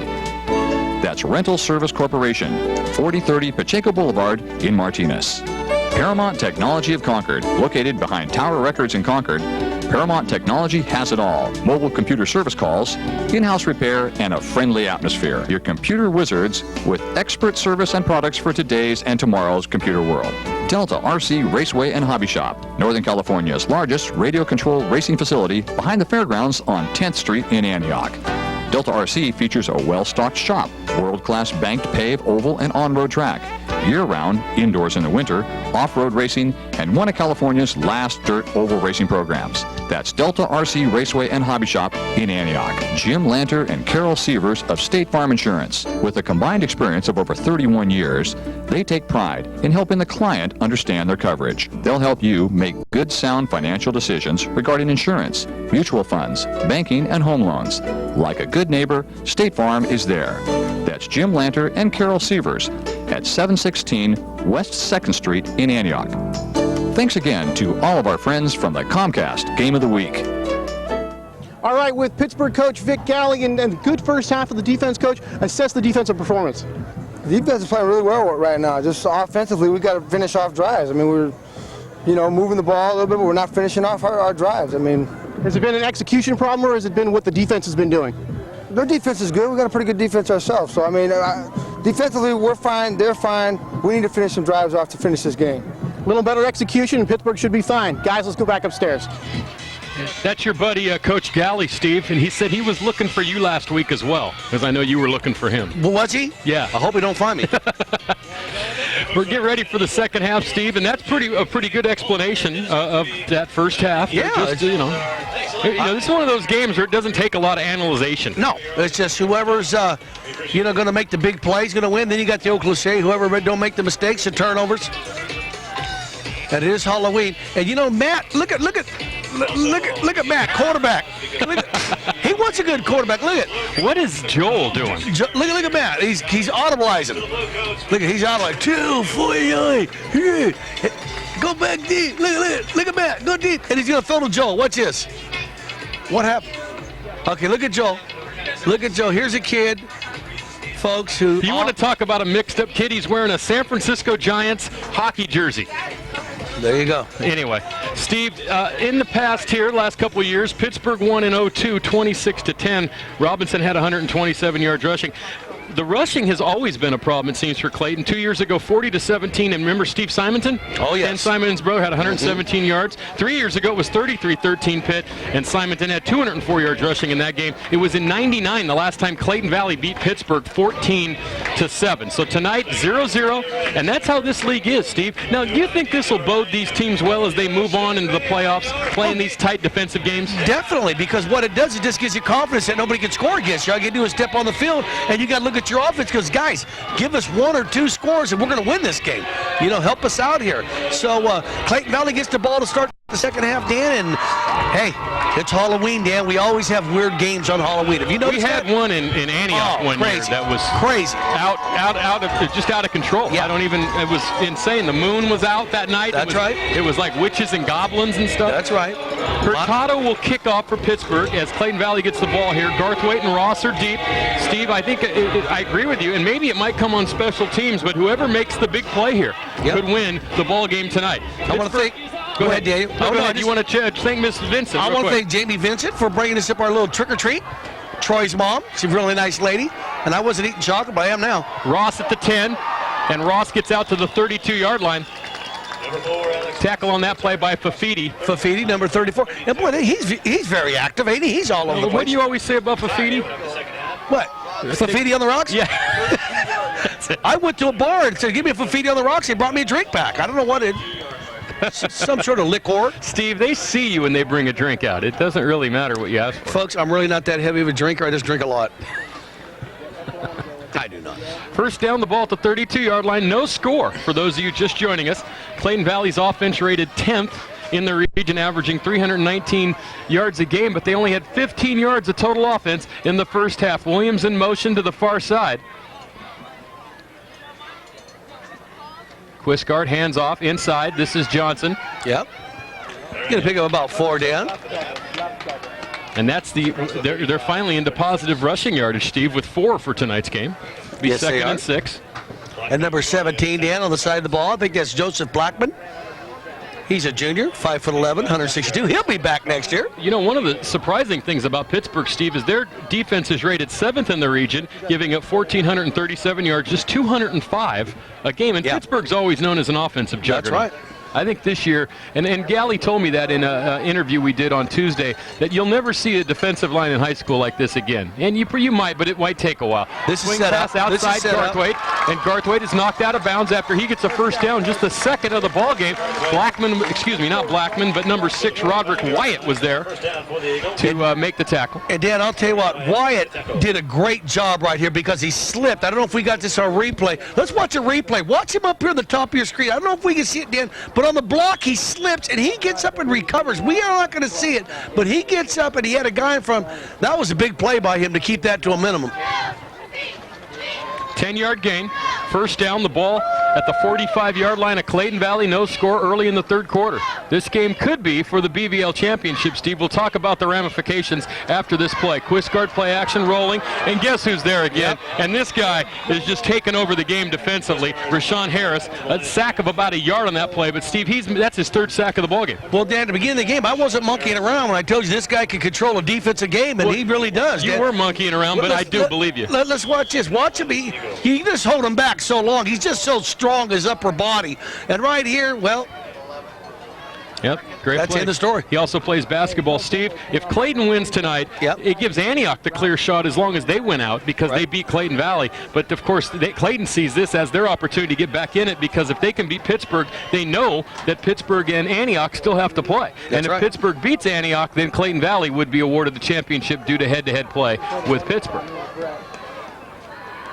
Quisgard throws, far sideline, Garthwaite.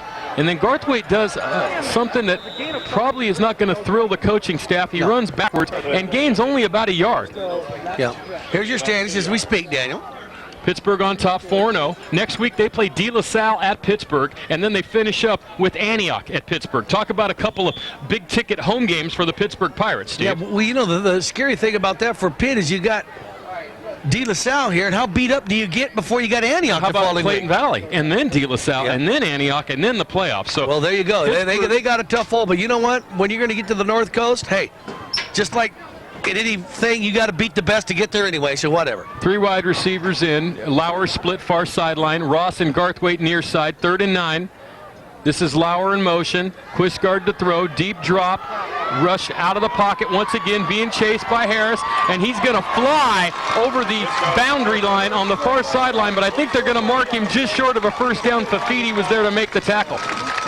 Yeah, if they do, Dan, look for them to go for it down here. Let's watch it right here. Fafiti made a real good job. Right here, Quisgard is in the pocket, and you know, well, it's going to start collapsing because these big guys up the middle, you just can only hold them out so long. And look who's in pursuit right here. Mr. 58, but... Oh, there's a block in the back right there, too, or very close to a block in the back.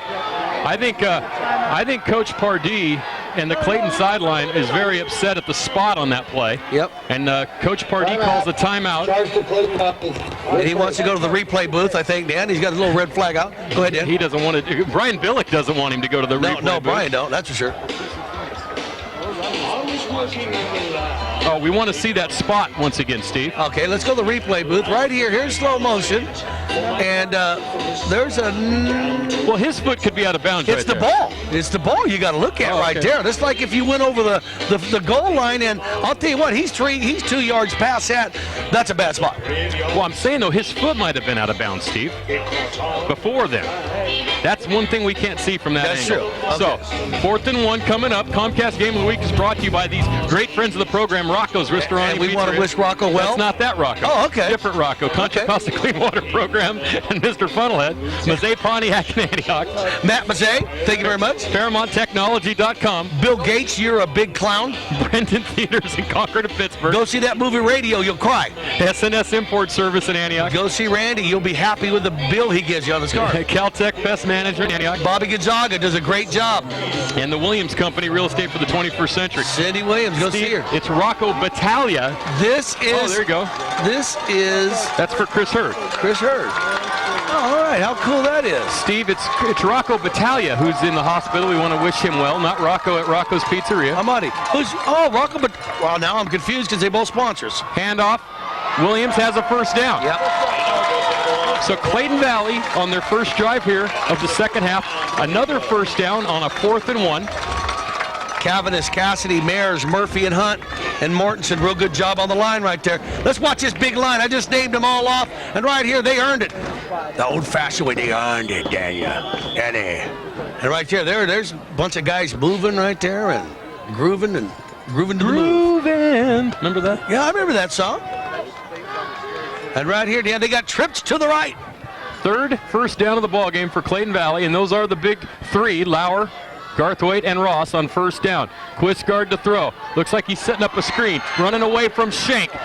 Throws, and he threw for Mortensen, who was lined up on that side, and Galley is going crazy on the far sideline. I think he wanted a penalty of some sort, but he didn't get it. 2nd and 10, Eagles.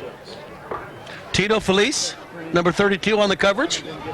Want to buy a copy of this tape? Purchase your copy. Shipping courtesy of UPS included. Call 933-6264. It's $25. Ask for Metal Matt. And, of course, Metal Matt will have another great CC Rock for you after tonight's game. It's Montrose and Sammy Hager from the Chronicle Pavilion, where I think on one of the first downs, Pitt needed to go to the Chronicle Pavilion.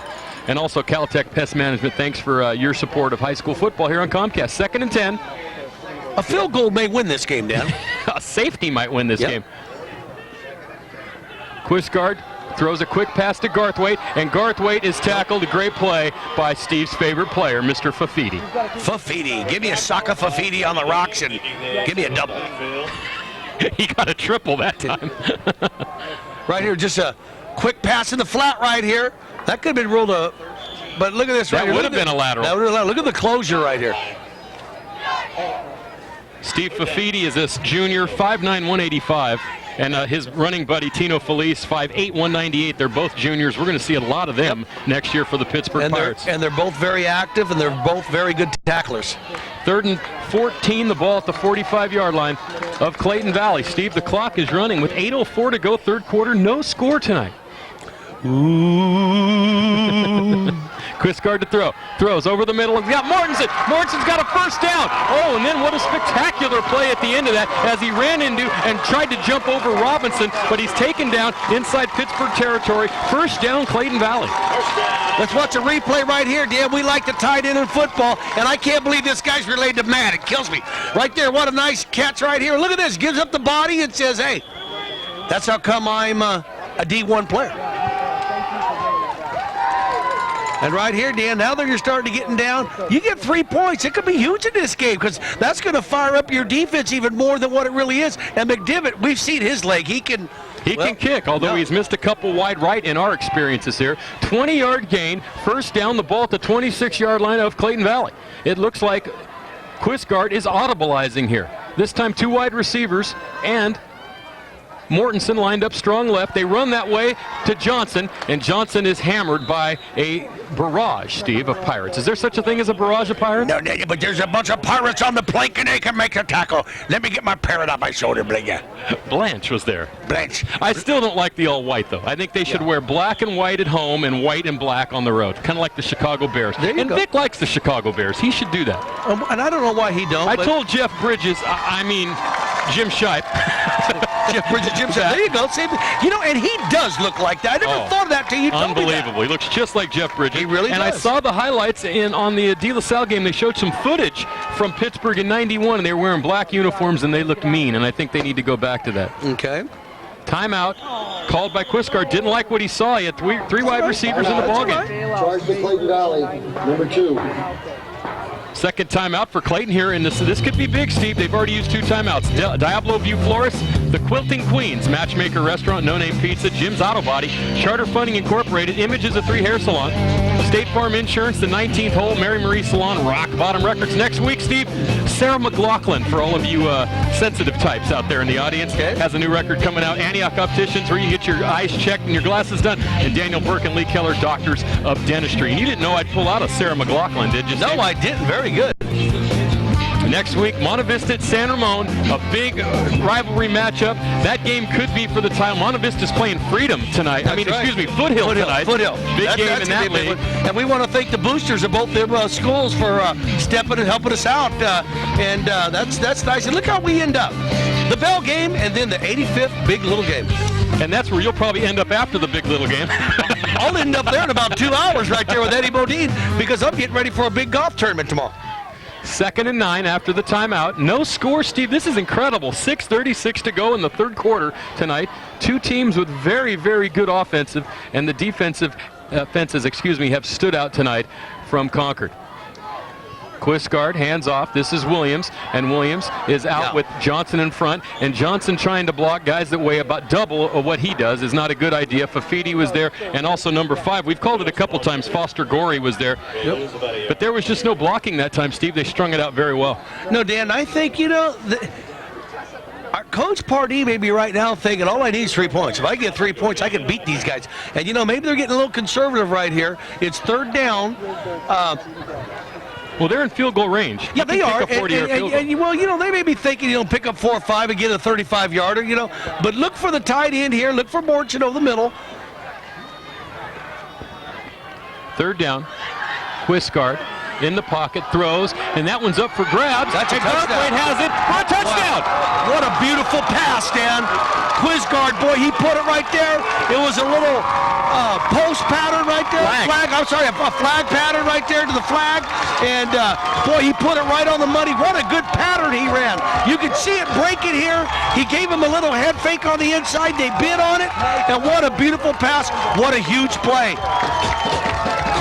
It was funny, through the binoculars, Steve, it looked like that ball was up for grabs. Oh, no, he threw it. I mean, I looked out the door here, Dan. I seen a witch fly by in a broom, and I seen this pass. It was unbelievable. Beautiful pass.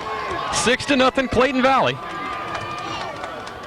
27-yard touchdown pass from Quisgard to Lowell Garthwaite. That is Garthwaite's 4th touchdown of the year. McDevitt on to attempt the extra point. It's up, and it's good. 5:47 to go, third quarter, 7-0 Clayton Valley. Steve, you said the first team to score was going to win. Let's see if you're right. Dan, I believe that, but let's see how Pittsburgh rises to the occasion. Sometimes you need to be slapped in the face. Watch this, Dan. Right here, real nice protection. They pick up the blitz. Number 3, give him some love, Dan. Number 3 picks up the blitz. Look at this throw, Dan.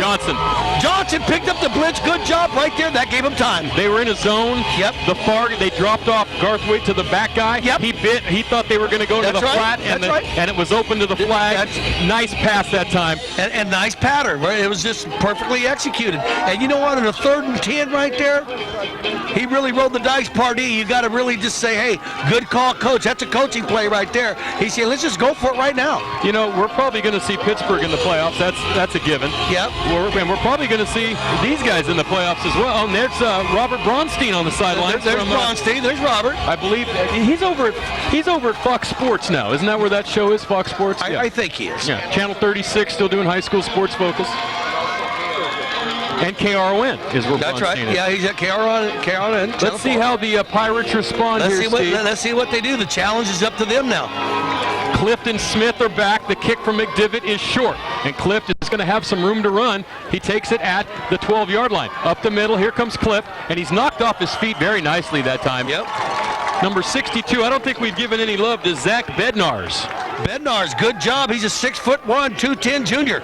He'll be getting some playing time next year. You remember Chuck Bednarik? I remember Chuck Connors, rifleman. Who else? Just forget it. I'm trying to go football and you go rifleman. I'm sorry. Chuck Bednars, who's that? That Chuck Bednarik. Who's Bednarik? What's your? Just watch the game. Okay. He was a great linebacker for the Philadelphia Eagles, Iron Man back in the 60s. Oh, You the should remember 60s. this, Steve. Oh, I remember that, yeah. First down, handoff Robinson, and Mortensen put an end to that real quick. You know, one thing about Mortensen, he's not very strong or fast. He doesn't tackle very well. I don't think he's got much of a future in this game, Dan. Mortensen. I think his only real drawback is his uncle. Who, Matt? Let's watch a replay. Let's watch this guy. I mean, he just fills the hole. Now watch him when he gets his hand on him. He just says, guess what? Well, you know what I like about him? When you watch him and you can see it in a play like that, he has great anticipation. He does. Great pursuit. And like all great linebackers do. Yeah, great angle to the ball. That's right. And you can see that out of him. And we've seen David Phelps over at Camp Lindo, a great defensive player. He was neutralized a bit last week by Miramani. Steve, a gain of 1, 2nd and 9. Pittsburgh needs to get on the scoreboard here. And they hand off. Troy Vincent. And there's nothing there again, and there's a penalty flag on the play. Boy, Troy Vincent, I tell you, this defense, how did Antioch beat these guys? Well, they're still shaking their head on that. I think you almost have to say that was one of the great drives in the history of this league that Antioch put together, because they really had no business scoring in that game. No, they should have been 6-0. I guess they picked that flag up, and no gain, 3rd and 9. But that was one of the great drives. You got to give Antioch credit. You do. And that coaching staff, they made some good plays, good calls. Coach Galli's told me Joey Loma won that game with those 2 scrambles, and the pass he threw to Dixon and the one he threw for the touchdown. Sino to throw. Throws, far sideline. Oh, Cliff made a great catch. And then they're going to get a flag for a push out of bounds. This is a huge play for Pittsburgh. First down. They're going to get Garthwaite, I think, for a push, or number 3. Aaron Johnson, I think you're going to get for a push. Him or Garthwaite, I don't know. Let's watch it right here. What a great throw by Sino right here. He's got a little pressure from the top right there, because Vincent's always going to give you pressure. He's double teamed. They're finally, look at this catch and throw, Dan. Right in between the coverage. It's Garthwaite. Personal foul, late hit up bounds, 15 yards. Garthwaite, who just made the great play on offense. Yeah. And that is going to push the ball all the way up to the 36-yard line of Clayton Valley. First down, 18-yard catch, 15-yard penalty. Yep. And that's one of the first completions tonight for Sino, Steve, with 4:06 to go in the 3rd quarter. Clayton Valley leads 7-0, but here just in 3 plays, Pittsburgh is already threatening to tie this one up, Steve. The ball at the 36, first down. And that's just to make of this team. You know they're going to rise to the occasion. They got slapped in the face. Now they're ready to go. Handoff Robinson. Robinson kind of tiptoeing through. He's going to get about 5 as he pushes the pile ahead. He's not done yet, Dan. I think he ended up with 7. Looks like a gain of 5, Steve. A bunch of Eagles there, and a bunch of Pirates there as well. Garthwaite was in on it, number 32. Daniel. Jason Podel. Steve Robinson was 75 yards on 15 carries. Sino, has completed his last 4 passes. Yeah. He's now 5 of 10 for 47 yards. Rocco's Restaurant and Pizzeria voted best pizza in the East Bay. Ignacio Valley Road at Oak Grove. Try Rocco's, not only for pizza, but for great pasta dishes as well. 2nd and 5. And I think they got beer there, too. You'd know. Oh, my goodness gracious. Oh, look at that. That was fearsome foursome like. That was the Rams back in the 60s right there. That was a fearsome foursome with a little dab of purple people eaters. And you got it. You're taking. For once you took my theme and ran with it, Sanchez. Watch this right here. Here comes a little Jim Marshall and Rosie Greer and all them guys. Jack Lambert and Dick Butkus. And you got it. Look at this right here. It's like a child. I'm so proud of you. After 4 years, you finally took a theme and ran with it correctly. 85 Bears. I thought you were going to say like an Aerosmith and Kiss. No. No, wrong theme, Steve. 3rd and 8.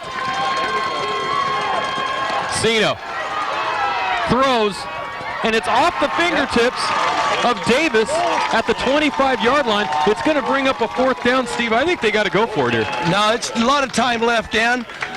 What day are we? 31st of October? 2:28 to go, 3rd quarter. Here's the replay. You got to punt. You can't give them the ball right here. Steve, they're at the 32-yard line. Well, then you got to go for it. You were so good. Was it the candy? Did the chocolate push you over the edge? I'm bipolar, Dan. I don't know what happens here. I'm just like a... It looks like there's a timeout on the field. There is a timeout on the field. Timeout there yes, first. They did. 2:20 to go, 7-0. They're going to discuss this. Dan. Mr. Wall. There you go. Steve, tonight's Comcast Game of the Week brought to you by great friends of the program, Delta RC Raceway and Hobby Shop. Behind the fairgrounds. Mellows Heating and Air Conditioning. The old Highway 4.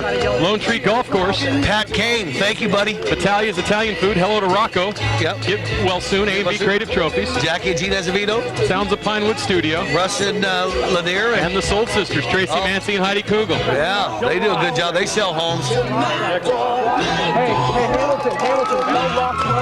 Steve, we've covered a lot. There we are. There's Steve, and there's Dave Jackson, and I'm Dan. And there's our cameraman. There's Jonathan down on the field, doing a great job. 4th and 8.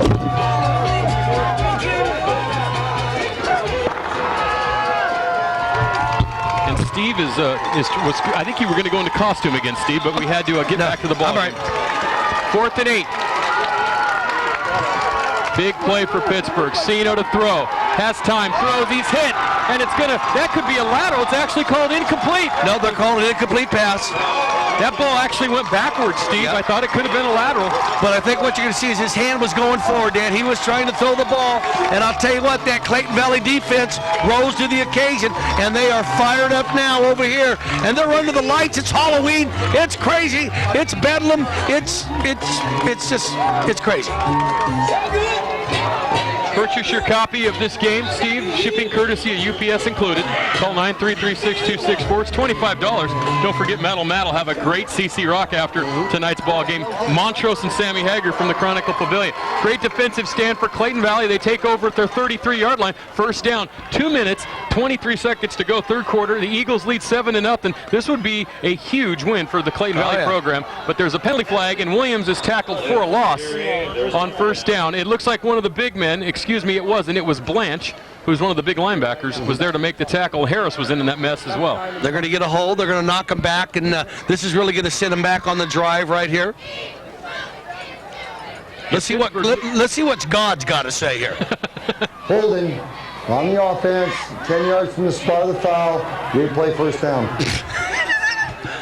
Let's watch this sack for the last play right here. Watch this, Mr. Wall. And here just, look at this.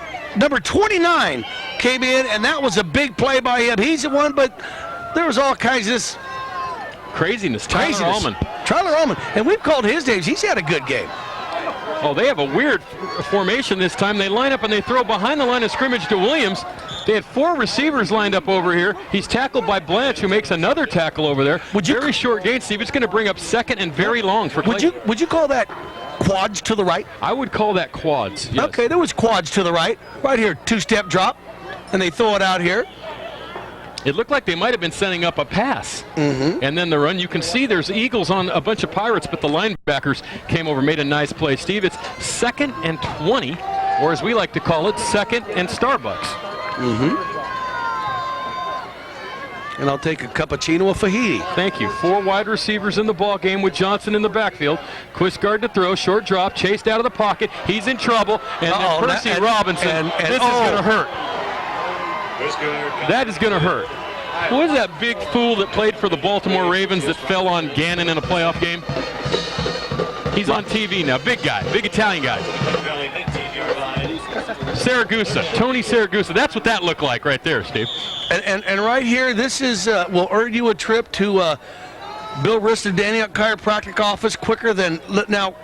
Right here is just like, okay, I quit, I give. Don't do what I think you're gonna do. Oh. Actually, Crowley kind of pushed Robinson off him a little bit. That could have been one of those where you had to dig him out. Now, Steve, this is a big one. 3rd and Monte Vista, where we'll be next week. We'll be next week. Or over by there. We'll be at San Ramon next week. 3rd and 25. This is a big play for Pittsburgh that they can hold here. They hand off, and the ball's on the ground, fumble, and Pittsburgh has it. Oh, that's a huge play. They tried to run a little fake and then a draw up the middle, and Robinson falls on the fumble, Steve. The ball's at the 19-yard line, and now Pittsburgh is in business here. Oh, boy, they're in business big time. And you know, Dan, they should have just, well, you know, you can always second-guess, Coach. You never think this is going to happen. Let's watch the replay right here. They just didn't get a good exchange. Here's a fake pump right here, and he just never got it to him. And there's a gift right there. And look who fell on. That ball might be broke. They hit the ball from 30. But big number 93, Dan. Percy Robinson. And I just lost my hearing. They lost 17 yards on that. Oh, Steve, I'm good. I'm getting that thing. I'm sorry. First down. Sino, play action, looking, rolling, throwing. He's got Blackman in the flat, but a great defensive play. Look at the close right there. Number 32, Daniel, from the Eagles. Podol. Podol. Real nice job by Jace right there. Pittsburgh, to me, is just playing this game way too close to the vest. I know this is a great defense, but, it took Antioch some realization that they're going to have to open up the playbook. And that's the same thing that's going to have to happen here. We're going to take a look at this replay, and that's the end of the third quarter after this replay, Steve. Right here. Here's Sino, just a little fake right there and coming out of the backfield. Watch his close here by number Bolo right here, number 32. Watch this. Great tackle right there. And that's what they do on this defense. 7-0 Clayton. We'll be back with an exciting fourth quarter after this on Comcast.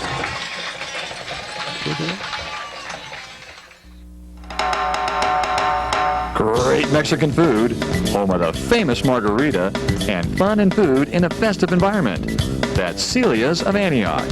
For over 30 years, Celia's has served specialties like fajita supreme, camarones a la ranchera, and other great Mexican food that has brought people from around the area to eat.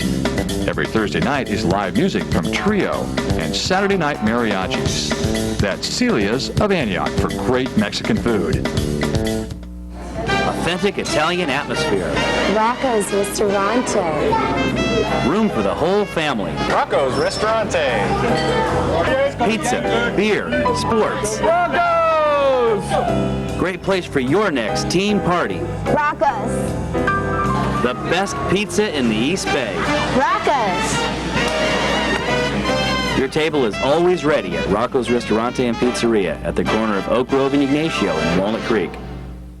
All right, guys, how about Garth Wade? He dropped that one in the early part of the game, came back with a big touchdown catch, but it's really been about the Eagle defense. So far, they've allowed Robinson just 74 yards. Not a bad yards per carry, but he still has been held to just under 100 yards and has not sniffed the touchdown. Now, after the big turnover, the Eagle defense will have to get it done again, deep in their own territory, but so far, the Screaming Eagles have been awesome on the defensive side of the ball. Guys?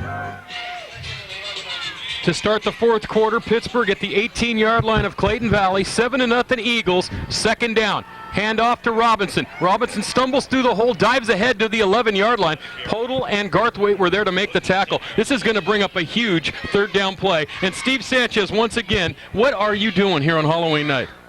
I don't know, Dan, but what a great run right there by, what number was that guy? Steve Sanchez, you're killing me.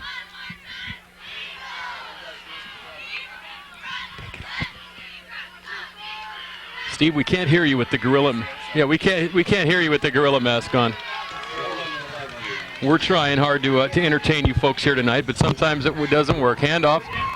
Once again, I don't know if this is going to get it, Steve. No, it's not. It's going to be short. Jagers was there, number 66. He filled that hole up, and Mortensen and that was Blackman with the carry. Allman, he was there, number 29. Let's watch this right here.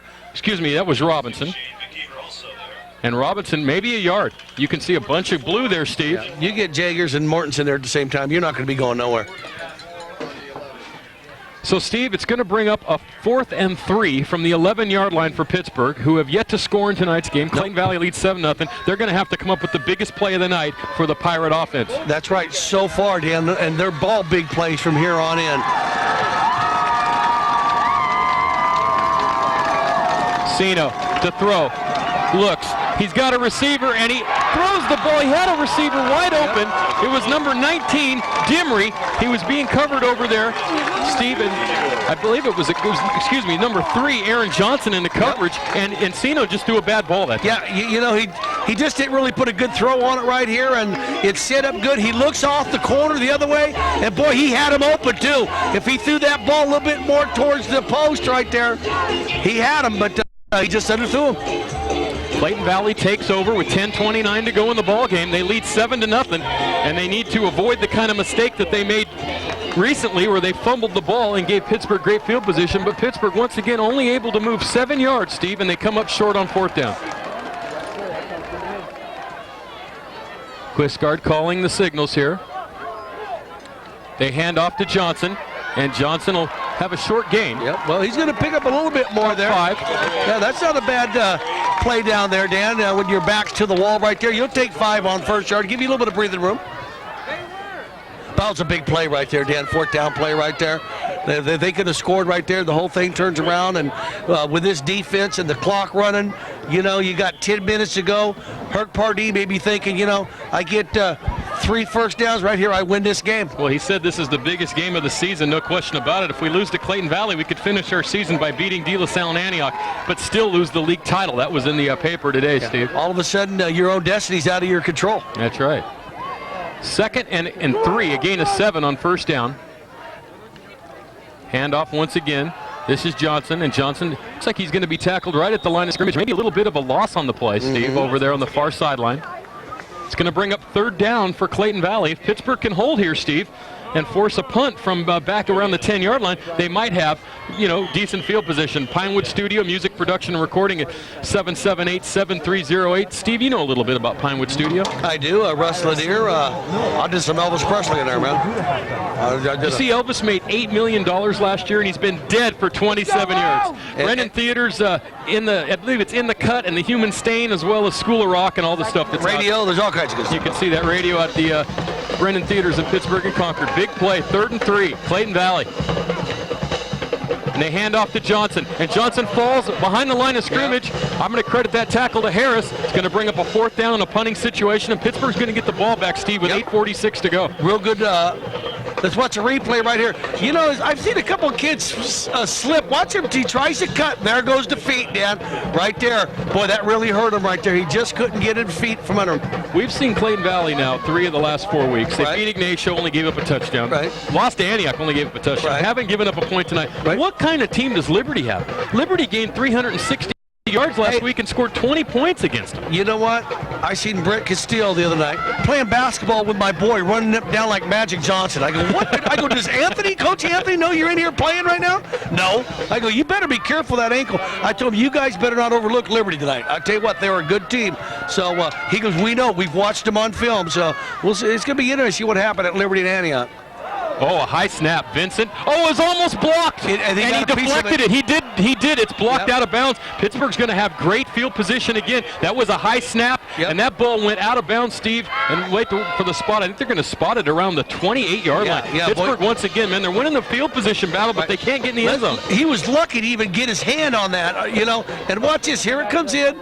Yep, he did. You can see right there the direction of the ball. He got some of it, and they dodged a bullet twice right there because he did an excellent job by keeping it going out for a safety, and then he did an excellent job for getting the punt he got off that he did. The West Coast Jamboree Girls Basketball Tournament, December 27th, 29th, and 30th out in East County and all around the area. Some of the top schools in the nation and in the region will be there for Dave Jackson and Deer Valley's West Coast Jamboree. Don't forget to attend on December 27th, 29th, and 30th. Hand off on first down. That's Blackman, and Blackman ahead for about 5 that time, Steve. I saw Bailey in on that tackle. He was corralling guys. Number 74 was also, excuse me. I believe, you know, they have a number 74 out there, and I do not have him on my roster. You know who that was, Dan? Who's that? It was Brandon Davis, number 64. Okay, well, I have, unless his number has been... it's been altered a little 74. They have a 74, and I don't have him on the roster. Maybe that is now, Davis. Right there, Dan. It's Halloween. That's right. Davis changed his number. They did not let me know about that, Steve. It's 2nd and 5. Sino to throw. Little hitch. Throws. Looks to the end zone. Looking for Cliff. And that ball is overthrown once again. Great coverage that time by Amati. Amati, real good job right there. He put himself in front of the receiver right there, Dan. Wouldn't let him get his chance to catch the ball. And purchase your copy of this game, Dan. Shipping courtesy the Big Brown Machine, UPS. Call Metal Matt, 933-6264 for $25. We'll mail it right to your door. Sino has not been mailing the passes. There's the CC Rock coming up after the game. Mailing a lot of passes right to the Pirates doors tonight, Steve. 6 of 15 for 46 yards for Vince Sino. This is probably his worst game so far of the season. And they were worried about Clayton Valley with good reason, Steve. It's 7-0 Clayton in the 4th quarter. Pittsburgh 3rd down. Oh, play action. Sino rolls. Sino throws. And it's tipped away. Another great defensive play. Number 32 for Clayton Valley on that play. Podol made the play. Going to bring up a 4th down. I think they're going to kick a field goal here, Steve. Well, you know, maybe they're going to, Dan. But But watch the replay. Watch Portal right here. Close ground, Dan. Right here. Here's Cito with that straight fake stand-up right there, Marino-like. Gets out of the pocket. Now watch this close right here. Right at the end. Reaches up. Not a bad throw, just a good defensive play. And look at these defensive guys. Vincent, Jaggers, McKeever, Davis, Bailey, Mortensen, Almond, Johnson, Amadi, Garthright. You call them. You call every one of them. They're a great defensive club right Steve, here. this is a 42-yard field goal attempt. The kick is up, and it's nowhere near good. So Pittsburgh twice tonight has tried field goals that have been wide the first time right, and this time wide left, and it's still a shutout. Clayton Valley 7, Pittsburgh nothing. And Steve, the chances are slipping away. I got to say, in that situation, I'd have went for it. I don't know that three's even going to do the job for Pittsburgh. I think they need a touchdown. Yeah, Dan, and I don't know. They know more than I know over there, but I'm not going to argue with you on that one right there. Still a lot of time. 7:08 to go. Okay, there's not a lot of time. There's the truck. One more chance, Jackson. Yeah, Dave says one drive is all it takes. He's right. Clayton Valley only has 10 guys on the field, and they're forced to call their last time out. This is very important, Steve. Clayton Valley only had 10 guys on the field, and you can't really fault guys because they run so many formations. Yep. I don't know if everyone was on the same page as to what team they had in there. They've ran 4 wide receivers. They've ran 3 wide receivers. They've ran 2 backs, 1 back, quads, trips. So who knows? We got the camera coming on, all the fans going crazy, and then this absolute mess of a human being, Steve Sanchez. What is that all about? Steve, you look better with that darn mask on. You really do. Actually, Jackson would look better with that mask on. Little AC/DC tonight from Clayton Valley High School. 7-0 Eagles. And Steve, this one is going to, depending on what happens, there's a lot of weird things that could actually happen in this league tonight. As you look at the standings, Clayton Valley right there. Ignacio's still kind of in the game because they've already played all the tough teams. And they beat Antioch. So what this does, if Clayton Valley holds on to this, Dan, it just throws a monkey wrench in the whole thing, is what it does. First down from the 20. Clayton Valley trying to run the clock out. They lead by a touchdown. Quisgard, play action, looking, throws, far sideline, tipped. Nice defensive play that time. And Steve, here's something important about that play, as Fafiti made the play. The clock stops. Yes, sir. So they only ran 10 seconds off the clock. That's right. But the way their defense is playing, and as conservative as Pittsburgh really has played game plan-wise tonight, it's going to take a miraculous drive for them to get into the end zone. Quisgard is thrown for 75 yards tonight, Steve, 8 of 13. I bet they're lucky if they've got 100 yards of total offense, but they're ahead. This is almost like the reverse of the Antioch game. And Dan, it's crazy. If you look at it, College Park, they gave up 12. Cal, they gave up 7. Hercules, 12. 6 to Reno. 7 to YV. 7 to Antioch. 20 to Liberty. What kind of team do they have? You're right. I'm telling you. Second down. Hand off to Johnson. And Johnson goes nowhere.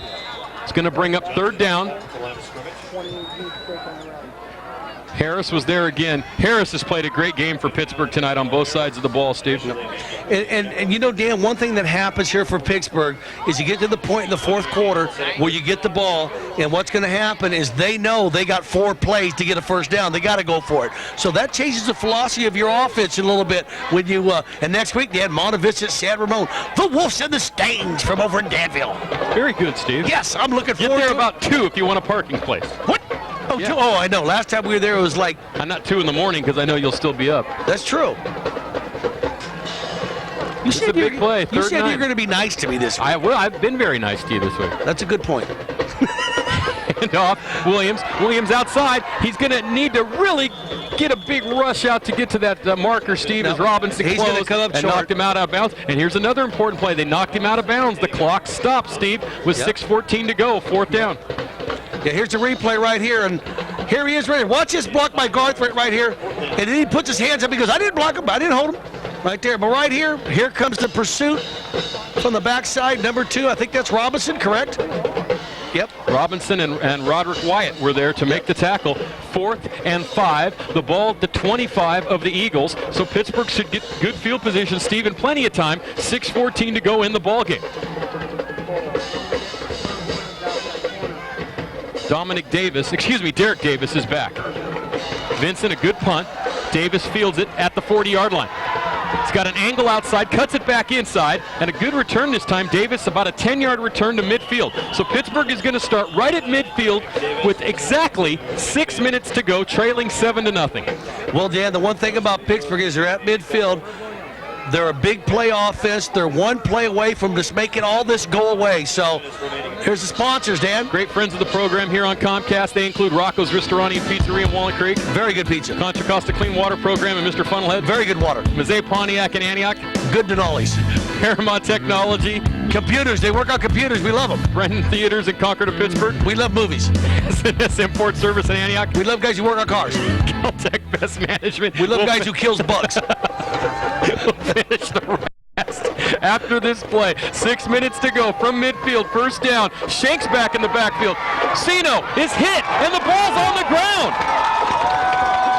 No, they're going to roll it. His hand was forward. Sino has just not had any time. You can see Clift was running into the end zone, and it looks like to me. I'd like to watch a replay back. Look at this. I don't think his hand was going forward, Daniel. Let's see what we got going here. It's going back. Good call. Good call. Yeah, his hand was going forward. Oh, yeah. Good call. So it's 2nd and 10. Steve, that was, I love when you do that. And then Williams Company, which is good. Williams Company's, they got good buildings and houses and real estate stuff. You're killing me. 2nd down. Sino throws to the sideline. He's got Davis. Davis has a first down. He's drug out of bounds. Far sideline over there by Johnson. First down Pittsburgh inside the 40 at the 39-yard line. 5:45 to go, Steve. Can the Pittsburgh Pirates, after everything they've been faced with here tonight from the Clayton Valley defense, come back and tie this game up? Yes, they can. Okay. They can come back and win this game. Going to overtime right here. And here's a nice tackle by Johnson. The one-hand tackle by the shirt. Says you ain't going nowhere. You know, Steve, you in your, you've always said, they don't know as much as me, but you picked this right off. That there was area in front of the DBs, and they've only done that a couple of times tonight. 2 wide receivers, near side, first down, Sino to throw. They throw to Crawley, then Crawley turns around and throws. Oh, Cliff makes the catch at the 1. They called it complete. Oh, I thought he had that. So did I, Dan. That was a good call. I thought he made the catch, too. I thought he had that. That would have been, that's the play right there. Yep. Let's watch it right here, Dan. It's a lateral right here. Here's Sino. He throws it back. Here's Crawley. Real nice form. And now we're going to see what happens, Dan. Here it is. I thought he had it. Watch him reach out for it. That was interference. Or very close to boy, that's close to a catch. He had the ball. That's close to a catch. I don't know. There's all kinds of things going on there. I'd have to say more to the point of that was interference than it was a catch. Okay, he had his arm before the ball got there. Yeah. But, we got 5 officials here in high school, not 7. It's very tough to see. 2nd down. Pittsburgh's throwing everything but the kitchen sink at him. They fake. The ball's on the ground. Clayton has it. Well, that change has been lost by both teams tonight. Yep. When we take a look at it, we'll try to see who forced it. Vincent was there, I think, with the recovery. He might have forced it as well. Boy, I tell you, Vincent, this kid is a player. Yeah, Mortensen, let's watch number 6 right here. Let's see what he does on the outside. Look at that inside move. It's this player here on the ground. Yep, that's exactly who it is. I think that's it's Schneider. It's Schneider. Schneider made the hit and forced the fumble. Vincent made the recovery. Schneider, you're absolutely right. 5:31 to go. Pittsburgh really needs to stop here, Steve, if they're going to have any chance at all in this game. They just missed. You talk about a game of inches. They just missed a big reception, and then they turn around and turn the ball over. Hand off to Williams on first down, and Williams goes nowhere. Then that's all you're going to get. You're going to get a taste of running right up the middle, Dan. They're going to eat that clock off, and then they're going to punt. They're going to get him down in the territory and say, now you got to go 80 yards to beat us. You couldn't beat us going 20 yards. You couldn't beat us going 50. You couldn't score us going 30. You're not going to score us going 80. So right here, they're just going to eat the clock up right here. There's 5 minutes in running right here. By the time they get the ball back, should be about 3 minutes. And Pittsburgh shows so far that they can't do it. Gain of 4, 2nd and 6. 3 wide receivers in the ballgame.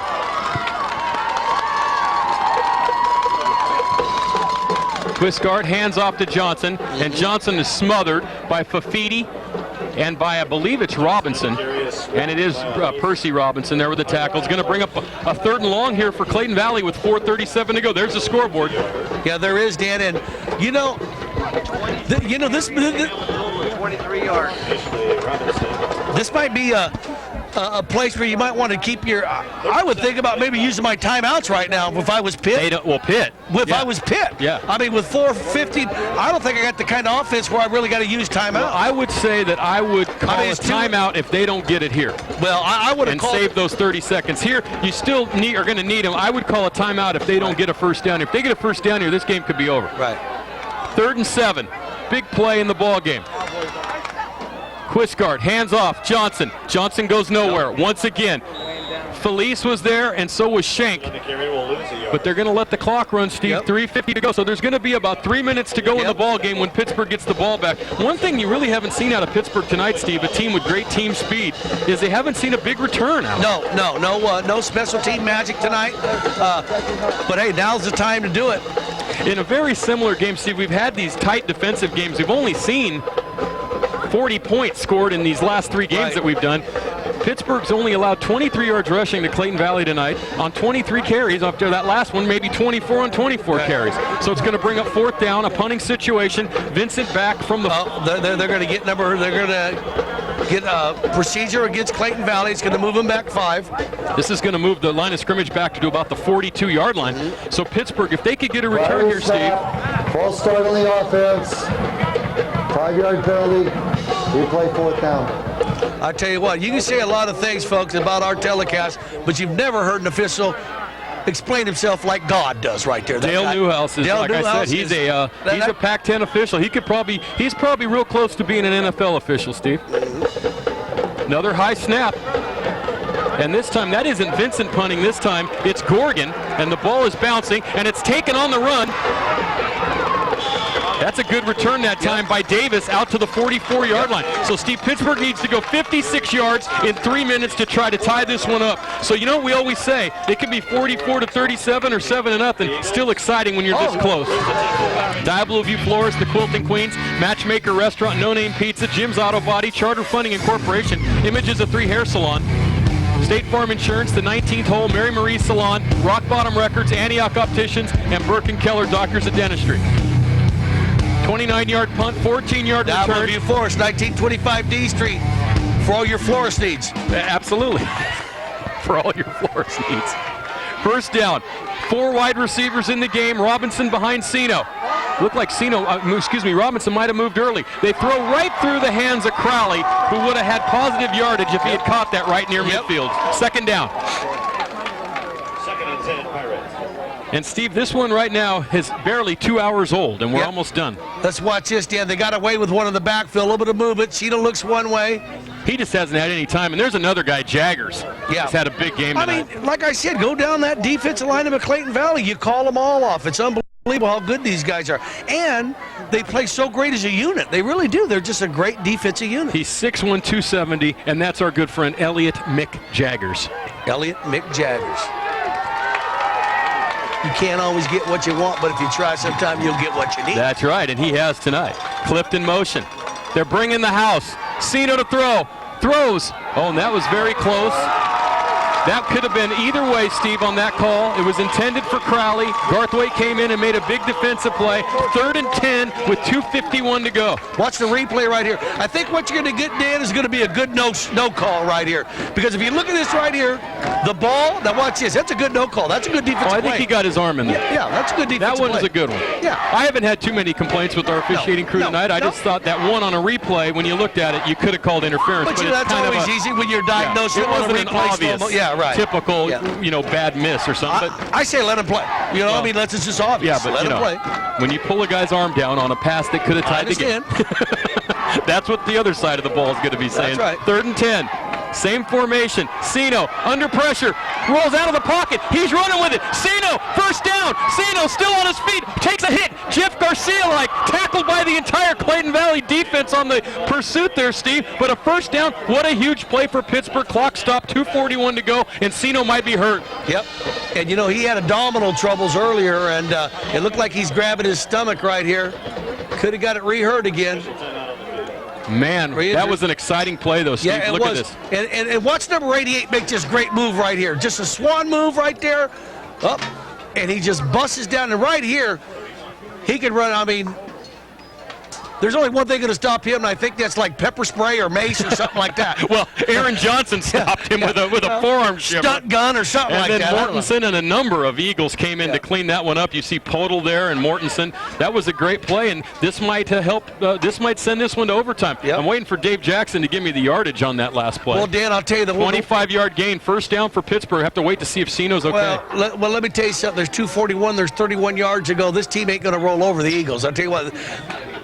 This is going to be let's watch a helmet here. Let's see if it's a helmet to helmet here. Oh, it is. Oh, yeah. Oh, yeah. And I don't think that was really intentional. That was one of those ones where Johnson was leaning in maybe to go to his shoulder, because Sino is a big boy. Oh, he is. Sino goes 6'4", and Johnson's 6 foot, so there's about 4 inches. But Johnson kind of leaned into him and went helmet to helmet. You don't know. We could have a concussion here. Yep. You know, the backup quarterback, I believe McNeil is listed as a quarterback, and I believe Crowley actually has played some quarterback. We'll have to wait to see who would come in here. I want to look over to the sidelines, Steve, and see who's if there's anyone even over there. Yep, McNeil is warming up, number 11. He's a big boy, too. 6'3", 200 is McNeil. Number 11, he's a senior. And this is going to be very interesting how this one plays out, Steve, with 2:41 to go. And another thing, and luckily for us tonight, until this point, Steve, we hadn't had a lot of injuries, because we've had a lot of injuries. Last week we had a bunch with O'Neal, the tight end for Miramani, and we've had some injuries in the Antioch games we brought you. Obviously, we had the biggest injury of the year, which was Hurd, who's still recovering, who played here at Clayton Valley last year.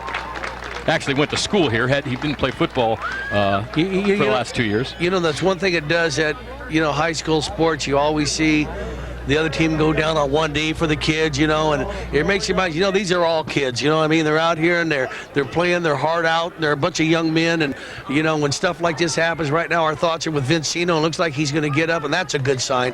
And, we like to see, and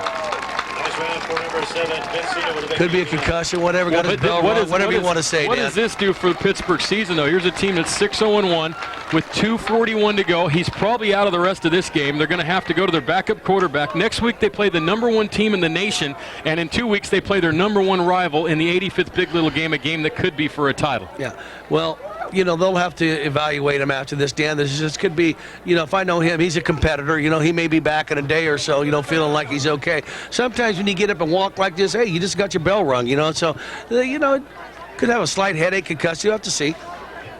But to see him walking off on his own power, a little bit of help right there, that's a good sign. Well, Galley knew he was in this. He said Clayton Valley was the best team that they've seen this year, and that's quite a thing considering that they played James Logan, who's a great 4'8" power. But so far, we've seen Clayton Valley's defense now 3 games, and they've given up exactly 2 touchdowns in those 3 games, both in the fourth quarter, and one was in a runaway, in a slaughter where they won 30-7. Here's a handoff to Robinson on a draw play, and Vincent smelled that out, as well as Mortensen. And those 2 guys right there are a load from one end and one linebacker position. Yeah, them. You heard so much about Mortensen coming in, but I'll tell you what, Vincent has been every bit as good as Mortensen, in my opinion, from watching him. He's active. He could beat you many ways. He could bull rush you. He's fast. Well, no one blocked Mortensen on that play. Well, nobody blocks. A lot of times you don't block them because they're smart and they just, they get in between the blocking assignments. That's the thing. You think nobody blocks them, but sometimes when you're smart, you outsmart them. McNeil to throws. Looks like he has Crowley, and it's incomplete. He underthrew Crowley in front of Johnson, and that's the theme around the Bay Area this weekend, Steve, is the backup quarterback. Tuiasa Sopo in Oakland, Rattay in San Francisco, and tonight McNeil here for Pittsburgh on the Comcast Game of the Week. Next week, Monte Vista and San Ramon. Last year, folks, if you saw the game we did from Monte Vista, 46-44, one of the greatest high school football games ever played. That game should be running on ESPN Classic with Dan and Steve and Clay making the call. Yeah, you're absolutely right. And not only that, Dan, there were some people who said that was the greatest game played at any level. I mean, if you read the paper at any level, not just high school level. Might have been. Steve, this is an interesting call, 3rd and 11, and what are they going to do here with McNeil trying to minimize the effect of having the backup quarterback in the ballgame? McNeil to throw. They bring the house. Throws a little swing pass to Robinson. Robinson outside, still on his feet, stumbles ahead, A gain of about 5. It's going to bring up 4th down on that screen pass with a minute 47 to go. And I'll tell you, Steve, this is a big, big play. And this is the ball game right here. And you know what, Dan? If you look at this right here, this is just desperation. Look at Vincent coming right here. Great job by him. Boy, I tell you what, this is pulling a rabbit out of the hat right here. And right there's a missed tackle. Well, you see number 58. Once 5 gets to him, there's 147 left. There's everything that tells the story. Molyneux had to come in on that backside there, and he couldn't make a block, or it would have been a block in the back, and he had to lay off, Steve. Actually, a gain of 4 after the spot. 4th and 6. Timeout, Pittsburgh. 147 to go. 7-0 Clayton Valley. And Steve, it's another one of those games. We haven't had a 46-44 this year, but we've had a 7-0. We've had a 17-7. We've had a 7-6. We've had some great football. And you know, Dan, buy some of these guys. Call us up. We'll send one right to your door. UPS. Help us out for the cause, bringing these games to TV. The more tapes you buy, the more games we're able to put on. But you know, Dan, it's kind of... And here's our schedule, Dan. You want to look at that. I mean, look at the games we've had. I mean, what a great year we've really had, you know. But, Dan, it's kind of like going to a baseball game and getting a good pitching duel. That 7th and 8th inning, it gets exciting, you know. And that's what's been happening to us. But for us, the first and second quarter has been just as good because the defenses have been just so phenomenal. I mean, it's like sitting there. You got to admire the defenses we've really seen if you really think about it. You know, we've seen some really good defenses. Well, you know, Steve, we really, in the games we've done, we've seen teams hold guys almost exclusively the team that's lost. Let's go down to Tony. All right, guys, Vincino on that first down scamper, hit by Aaron Johnson of Clayton. He's gone over to the sideline. They've been checking him out. It looks like they're going to take him to the hospital to get some x-rays. It could be a possible concussion. He's lucid. He's talking to the trainer and everything, but they're going to take him to the hospital for some precautionary measures. Guys? You know, Dan, last time I went to the hospital, got x-rays on my head. They found nothing, and my wife said, tell me something I don't know. Well, you know, it's funny, Steve, with Garcia the same way. These quarterbacks are going to have to start thinking about taking that slide because they're getting hurt. On that play, you can see Sino might be out for a couple of weeks. And this is the biggest play of the game. McNeil at quarterback, 4th down, drops back, looks, throws to the end zone. He underthrows Cliff, but Cliff makes the catch inside the 5, and there's a flag on the play, and it's going to be pass interference, I believe. But let's wait to see how they call it. You never know in a situation like this. This is pass interference, Clayton Valley. They're going to get the ball down at the 5-yard line, Dan. They got new life right here. This game's far from over. It's on Clayton. I mean, it's on Pittsburgh. Wow. It's on Pittsburgh. I told you after that, and I want to see this. I really do. That's why they don't pay me to do this, folks. Unbelievable. Pass interference. Oh, wait a minute. On the no, it's on Clayton. 15 yards from the previous spot. Automatic first down. Now, why wouldn't they take the catch? I don't know. I want to see this, though. That was crazy. Clayton was celebrating. Pittsburgh was celebrating. Let's take a look at this now, Steve. Here's the pass. You got to give credit to McNeil. Stood tall. Threw it out there about as far as he could probably throw that one. Oh, yeah, he face guarded him. And then Cliff made the catch, so why aren't they taking the catch? They're saying he didn't catch the ball. Well, that's what they're saying. Well, he caught it. He's got it in his hand right there. He caught the ball. Jesus Christ. He's got the ball in his hand, and they're saying he didn't catch it. Irregardless. And now you get the back judge. You're looking at him. He's saying incomplete pass. Yeah. I don't understand that. Watch it. Well, he caught the ball. I mean, this is a no-brainer. I mean, slow down, fast down. Right here. He goes up. He bobbles it. Right here, he's got control of it. And now he's down. And he still got the ball. Well, irregardless, the ball is at the 11-yard line. As a result, excuse me, the 14-yard line is where the spot is. Yep. The scoreboard actually says it's at the 9. I believe it's at the 14, Steve. It is. It's at the 14-yard line. There's kind of confusion out there right now with 1:40 to go.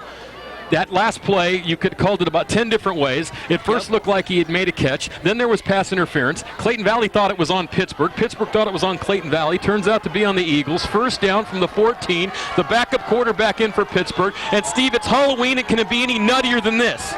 Nope. McNeil, hands off. Robinson, up the middle. Robinson. A gain of about 6 inside the 10 down to the 9. Pittsburgh can get a first down at the 4-yard line. 1:30 to go, clock running.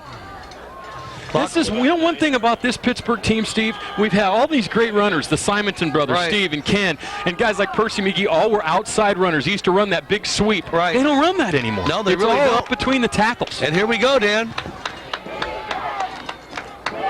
Second down, McNeil, they're looking to throw. He waits, throws a little fade pattern to Crowley, and it's incomplete. Good coverage that time by Johnson. And it's going to bring up a third down. Clock stopped, 1:05 to go. So Pittsburgh needs to either get a first down inside the 4, Steve, or score here, or this one's over. Yep.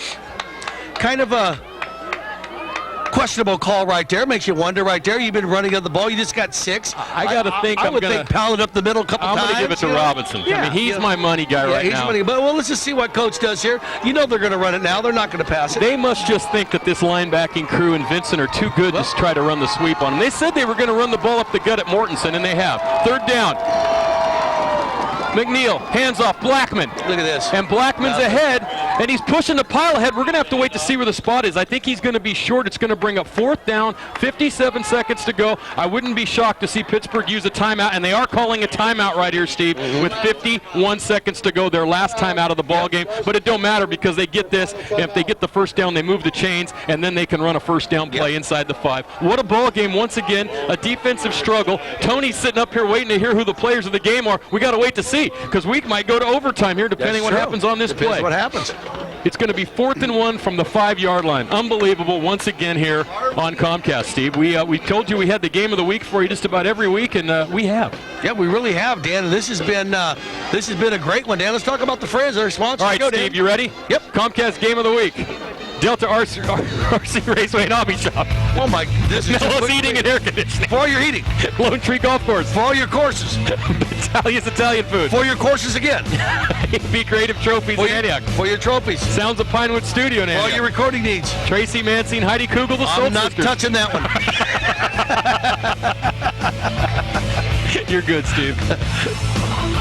One you did last week cracked me up. I forget which one it was. It was a good one. I try to watch it every day. I think it was. It was good. I know some this is crazy here. You know, Steve, on one thing I'm a little shocked. There's a big crowd on the Pittsburgh side. The Clayton Valley side is not full. No. For one of the top teams in the region, a ranked team in the Contra Costa Times and the Chronicle. And their side isn't full on Halloween. Maybe the people are home with the kids on Halloween. Here we this go, is the Dan. play of the game. 4th down. McNeil, hands off. Robinson! He's in. Touchdown, Pittsburgh! Yep. 47 seconds to go. 7-6, Clayton. And here comes a very, very big extra point. Yep, you betcha. And we could see overtime. Yep. Is there overtime, Dave Jackson wants to know. Dave would bring something like that up. Well, Tony, that's your assignment. You need to find out if there's overtime. Let me tell you something. There is not overtime because James Logan, but that was a non-league game. That's true. I think there is overtime in this league. Remember, Ignacio and Clayton had to play in overtime 5 years ago to decide the league title. Here's the snap. The kick is up. The kick is good. Yep. 47 seconds to go. 7-7. Unbelievable tonight from Clayton Valley High School. Yep. And watch here. It's right off that left side, Dan, of the Pittsburgh offense right there. Pfeiffer, he does a great job. Mills does a great job. Lucius Mills did a great job. See, Steve, I hate to tell you, we're getting pretty good at this, but what do we say? You got to run the horse Robinson. Yeah. You can't put it in the hands of a guy that's taken maybe 10 snaps this year. Steve, 7-7. Tony says there is overtime in this game. Okay. And now, if you remember right, we did have overtime. Remember Clayton Ignacio about 5 years ago at Mount Diablo? And I think it's kind of like the college game. Hold on 1 second. I just want to look at this, Steve. Sino's thrown for 57 yards. Robinson has ran for 88 and Blackman 54. You know, one guy who's really been shut down tonight, Steve, is David Clift. Only 2 catches in the ballgame. He really has. But right now, it don't matter. If you like this game, purchase your copy of it. Shipping courtesy of UPS included. $25 per tape. Call 933-6264. Ask for Metal Matt. 47 seconds to go. But will this situation come back to haunt Clayton? They have no timeouts when they get this ball. Well, Dan, you know, they might, but I'll tell you what, it all depends on the return where they get. McDivitt can kick a long way. Let's don't forget that. They need to get down to 30 for him to, actually, they can get down to the 38 and still have a chance with him, Dan. Now, this is very interesting. Pittsburgh is jacked up, Steve, but I don't know if you want to be too jacked up on a kick return. because you have that whole concept of coming down, flying to the ball, the other team coming at you, wedges blocking, Hurtado to kick. Garthwaite and Ross are deep. Good kick this time by Hurtado, and it's over the head, and it's into the end zone. Clayton Valley's going to have to go somewhere in the neighborhood of 50 yards to get into field goal range with 42 seconds to go, starting from their 20-yard line. And yeah, Dan, you know, this looks like it's got the makings of overtime, and what a great game this really turned out to be. And it's on Halloween. Who would have it any different, Dan? This is why we do these things. And it's freezing cold out here. What happened to the weather? On Monday, it was Hawaii, and tonight it's Alaska. Boise, Idaho. It sounds like a road trip from the old International Baseball League back in the day. Yep. Garthwaite, a 27-yard pass. Dave has overtime up there, and Robinson a 5-yard run. The 2 touchdowns in the ball game tonight, both in the second half. 7-7, 42.7 seconds to go. Steve, we're in for another great one. And to tell you that God's honest truth, Steve, I'm rooting for overtime. I've never seen it in a high school football game, except for at Pittsburgh back in '92 against Antioch. Quisgard to throw. Quisgard throws to Garthwaite. Garthwaite has it, and he needs to use the sideline, and he's hit what might be late. Is there a penalty flag on that play? Nope. Wow. Wyatt got away with one less. He was one step in bounds. First 36. Down, Clayton Valley, gain of 12. And he dodged a bullet right here, Dan, because he did hit him out of bounds. Let's watch this right here. Garthwaite, real nice pressure. Here comes Harris from the backside. But watch this. Good camera work, guys. Little head fake right here out of bounds. He was still standing in bounds when he hit him. Okay, that's a good point. It would be hard for him to be out of bounds if you were in bounds. And you don't want to decide the game on that right now. Let these kids earn it right here. You don't want to. The officials don't want to get involved right here. Just. The ball at the 31-yard line. Quisgard to throw. Throws. He's got Garthwaite again. Garthwaite runs away from Blanche. Yep. He's out of bounds in front of Wyatt at the 46-yard line. 30 seconds to go. I'll tell you, Steve, they do this 2 or 3 more times, and McDevitt, who you know wants to pay back his teammates for missing the field goal against Antioch, will have a chance. And look at the protection, Dan. Boy, I tell you what a great job of that big line. And watch this. Oh, yeah, real nice. Little Freddie Bolitnikoff right there coming down. Well, you know, I got Aaron Alatoli knocking the heck out of me with something he's bringing down from the roof. Quisgard over 100 yards in passing. Yep. And, you know, their line isn't small, 240, 235, 240, 200, 225. They do a good job. But they're still almost 100 pounds lighter than some of the guys that are lining up against them here. They use that quads to the far side again on first down. They throw back to Johnson. Johnson looks like he's going to throw a pass. He throws a pass. It's behind the line of scrimmage, but it was forward. Good coverage that time as we see Felice over there with Harris, and it's incomplete with 25 seconds to go. What a finish tonight, Oh, Steve. This is wild. And I know one thing, it's about 42 degrees outside right now. The 19th hole is after the game, Steve. I'm sure we'll see you there until about 4 in the morning. No, I don't go to 4 in the morning, but I'll go there and have my 2 Bud Lights, and I'll go home, and then, well, I'll get beat up by my wife. The and I'll last have a good time night's you sleep. had just 2 Bud Lights, you were 12. They didn't have Bud Lights the last time you drank Bud Lights. They hadn't invented it yet. That's a good point. All right, I'll be nice. No, that's okay. It's a good point. Quisgard to throw. He throws. Has Garthwaite again. And they're going to throw a flag on this, and they're going to call holding. In front of Blanche, but I think this time it's going to help Pittsburgh with 20 seconds to go. And it is a hold against Clayton Valley. Now, Steve, as we look forward to overtime, I'm sure the overtime in this is similar to the college overtime, where they're going to start on the offense.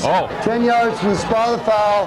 Replay second down. And here's a very ominous sight, a ambulance coming onto the track on the opposite side of the field for Vincino. So while Pittsburgh is in jubilation after tying the game, there's the ambulance to pick up Vincino. We hope he's okay. We don't want to see any more injuries like the one we saw at the Ignacio Valley Antioch game where Hurd was carried out and still in the hospital. This is just getting too uncommon. It just turns my stomach, and our prayers and thoughts are with Vince. We hope things work out. Even though he walked out, you just never know when it comes to a head injury, so we're thinking of Vince, and our prayers and thoughts are with you, buddy. Second down from the 30, Quisgard to throw, deep drop, has time, throws, has Ross the reception, and he's tackled after a gain of about 14. Robinson was there. The clock is running. See, Steve, they don't have any timeouts. No, right. There's 5 seconds to go. 4, 3, 2 seconds, 1. They throw it down with 0.1 second to go. 0.1 second, and I don't know whether, I guess they can run one more play, Steve. Well, Dan. And they're probably going to have to run some sort of You know, I've been struggling with this when they throw the big pass. I call it the alley-oop or the big bend. What do they call that pass in the end? Hail Mary. The Hail Mary, that's it. Yeah. I think I had an aunt named Mary once. That's why I did. And you know where she went. She's saying Hail Marys right now is where she is. You can see Ross made a nice catch here after that holding penalty and got back to about the original line of scrimmage. Steve, it's also 4th down, but it really doesn't matter. This is going to be the last play of regulation. And we're going to, for the first time ever, we're going to take a break if they do not score here and take it out of here, Steve, for a 1-minute break and be back with overtime. Last play of the ball game. I got to go. Quisgard launches one up. It's deep. And it's picked off, and there's a penalty flag on the play. There's 2 penalty flags on the play. There's 3 flags. This is going to be interesting because Davis is still running. He could go depending on the penalty. Davis is in midfield. He's at the 40. He's at the 30. He's at the 20. And he's knocked out of bounds. Far sideline. Steve, what is the call on this? That's right. It cannot end on a defensive penalty. It was thrown in the defensive backfield. That's right. Maybe there was a hold. There was also a flag after the catch. I thought the Clayton Valley offensive player ran into the defensive guy on offense. We'll have to see. Let's see what he's talking about. What an ending. It's Halloween. I love it. Steve, there was a play. I think it's against Pitt. They're walking back. Oh, this is nutty. He goes, we didn't mean to drop the flags. We're picking them up. Let's see what God's got to say. There are 2 fouls on the play. Okay. Defensive pass interference on the defense. They know the receiver downfield on the offense. Those plays were canceled. We'll replay 4th down. Oh, my. All right. That. You know Steve, what? that play reminded me in my senior year in the 76 Big Little game for the class of 77. Tony Amerson from Pittsburgh was running down the sideline, and he was knocked out of bounds by one of my buddies from Antioch. I think it was either Sam Richardson or Norm Bittner, one of those guys. Right in a similar situation like that. A couple more yards, it would have been a touchdown, would have won the game. Let's watch it right here.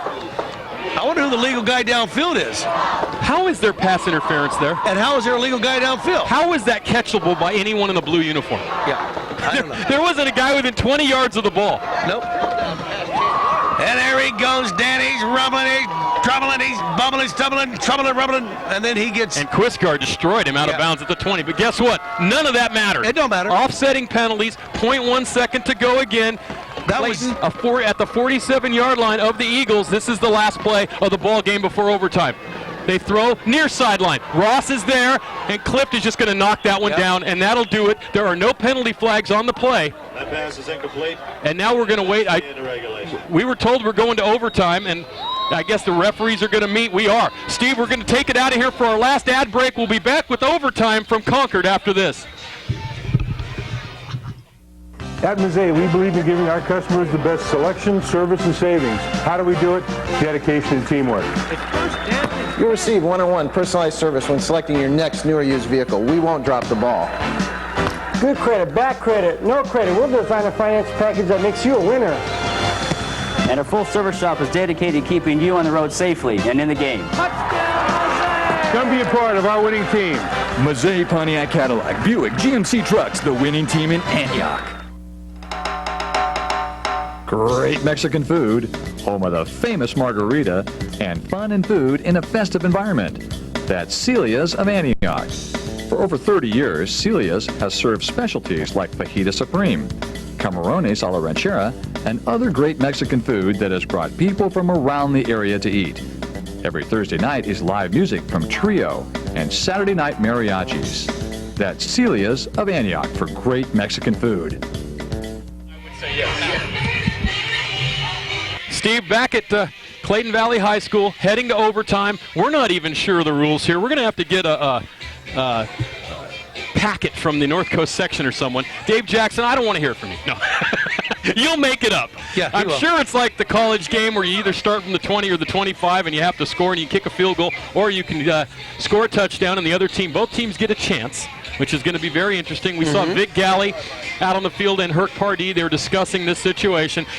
Now here's another interesting thing about this, Steve, before we talk about the matchup. I remember back 5 years ago, the last time I remember this happening, is that it counts, I could have sworn it only counts as a tie in the standings. You're only playing this for seeding.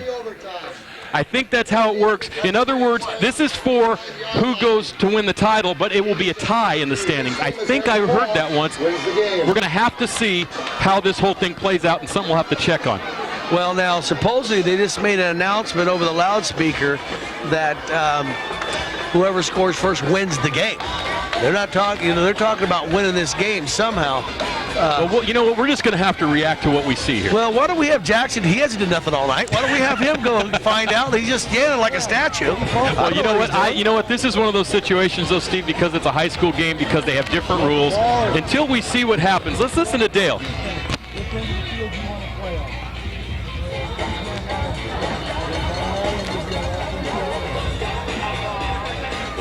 Pittsburg has won the toss, chose to play defense, and no, see, they chose to play defense because they want to see what happens. It's like a college rule. They're both going to have a chance. Steve, you got to figure that Clayton Valley has the advantage. They're at home.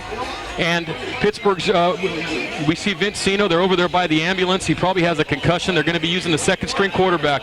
Very, very interesting. A huge game. And we're just going to have to wait and see how this works. But a lot of people are going to want a copy of this game. Yeah. Call 933-6264. $25 shipping courtesy UPS included. Dan, I agree with you totally.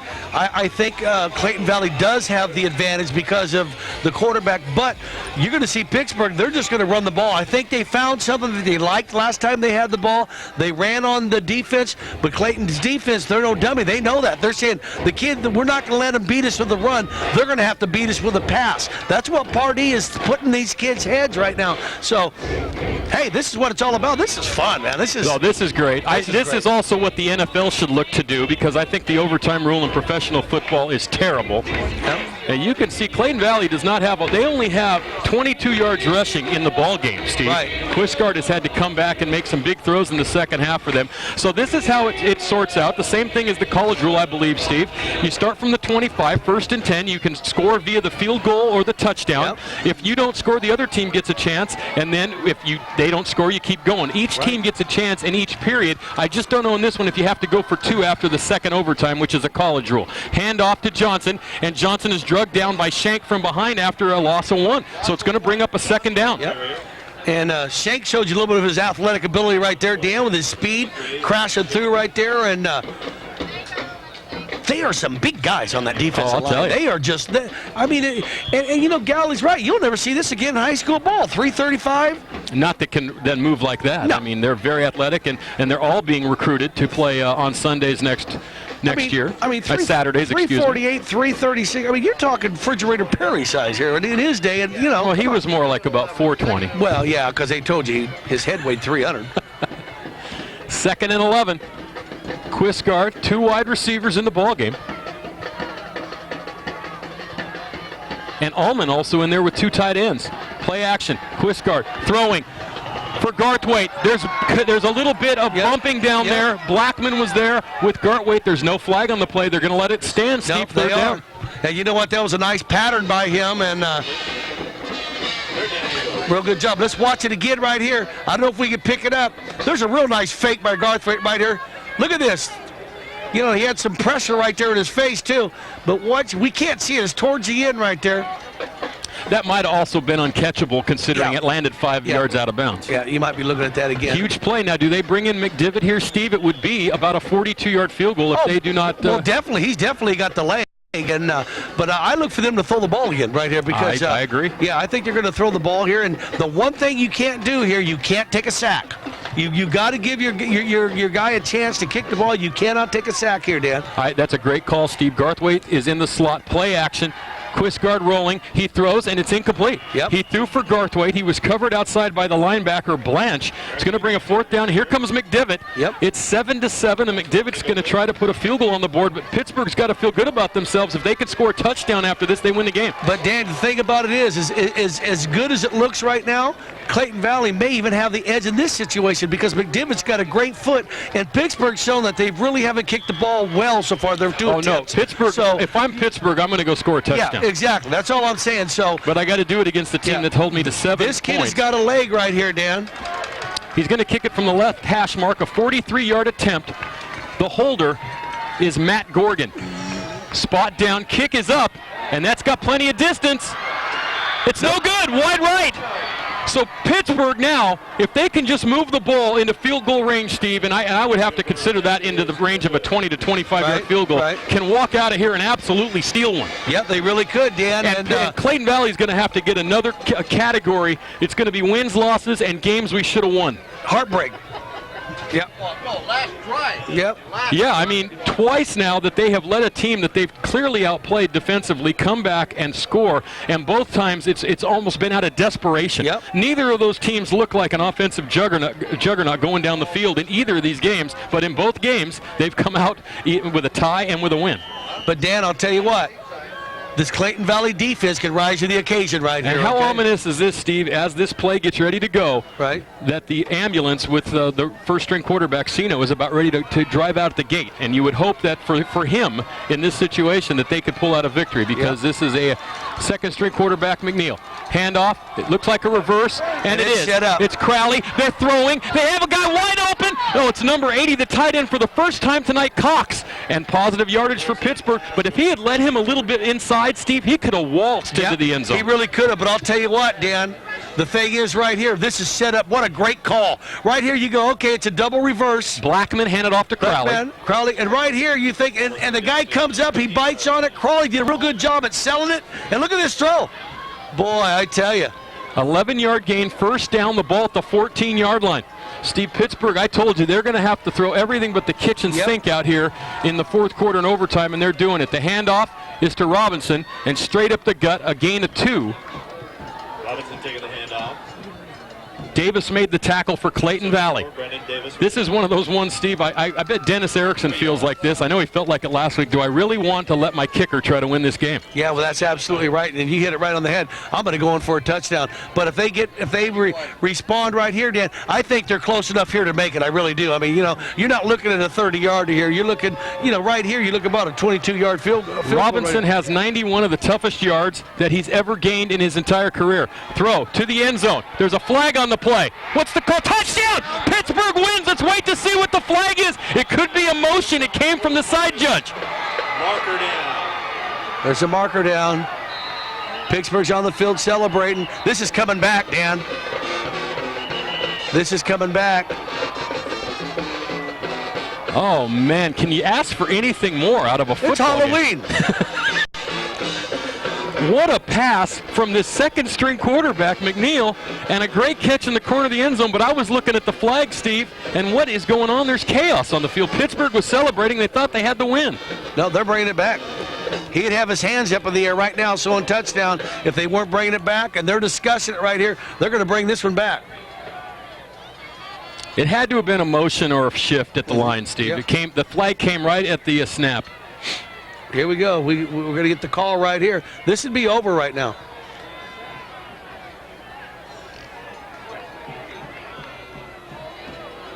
Here we go. Disregard the flag. The formation was legal. The touchdown counts. It's a touchdown, and the game is over. Who caught the ball? We got to see the replay because of the chaos. Who even made the catch on that, Steve? I don't know. And another disheartening, heartbreaking loss for Clayton Valley. Pittsburgh wins in overtime. Let's take a look at this touchdown before we get out of here, Steve. And here it is right here, and you got to take your hats off here. And he just throws it. I think it's Crowley. It's Crowley. Jason Crowley, who made the great pass, and that catch right there for the touchdown. And Pittsburgh steals one at Clayton Valley, 13-7 in overtime. We want to get a clarification about the overtime situation, whether this is a win or just a tie in the standings, and where it will go with the seedings. We're going to try to get it when we come back. We'll be out of here for 3 minutes. The Pirates celebrate at Clayton Valley. They win 13-7 in overtime. We'll be back to wrap it up after this on Comcast. It's a W.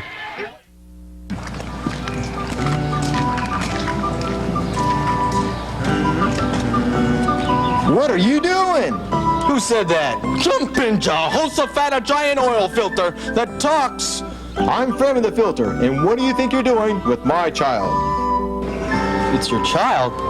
I didn't know he was your kid. Well, it is, and he's a she. Oh, yeah? Well, what should I do with her? Do Do the right thing. Recycle your used oil and filter. Even after draining, a used oil filter contains about a quarter cup of oil. If placed in the garbage, that oil will leak into the ground and then into landfills, polluting the soil and someday the water supply. Seal your filter in a strong Ziploc bag and take it to a certified used oil filter collection center. Or if your city has curbside used oil and filter recycling, just put it on the curb with the rest of recyclable items.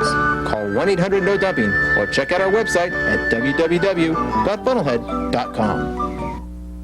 Hi, I'm Matt Mazzei. This year we've hit a milestone. We're celebrating our 50th anniversary, and I'd like you to come join us. Mazzei Pontiac Cadillac Buick GMC in Antioch is happy to have given you the service you deserve over the years. For 2 years running, we've been the #1 Pontiac GMC truck volume dealer in Contra Costa County, and it's all because of you. All of us at Mazzei thank you, and we look forward to serving you for another 50 years. Come celebrate with us at Mazzei Pontiac Cadillac Buick GMC in Antioch. Tonight's Comcast Game of the Week is made possible by a generous donation from Jim's Auto Body, located on West 10th Street off Summersville Road in Antioch. Since 1962, Jim's Auto Body has been fixing and repairing cars and trucks with expert craftsmanship and service. Let Jim's Auto Body take care of your bodywork, painting, and framework at their state-of-the-art facility on 10th Street in Antioch. Mary Marie's Salon in historic downtown Antioch. Recently opened in May of 2003, this professional hairstyling, coloring, manicure, pedicure, and facial waxing salon offers your styling needs for the entire family in a relaxed, comfortable atmosphere. Tina Lucido, Tisha Johnson, and staff invite you to a unique experience at 308 G Street in downtown Antioch.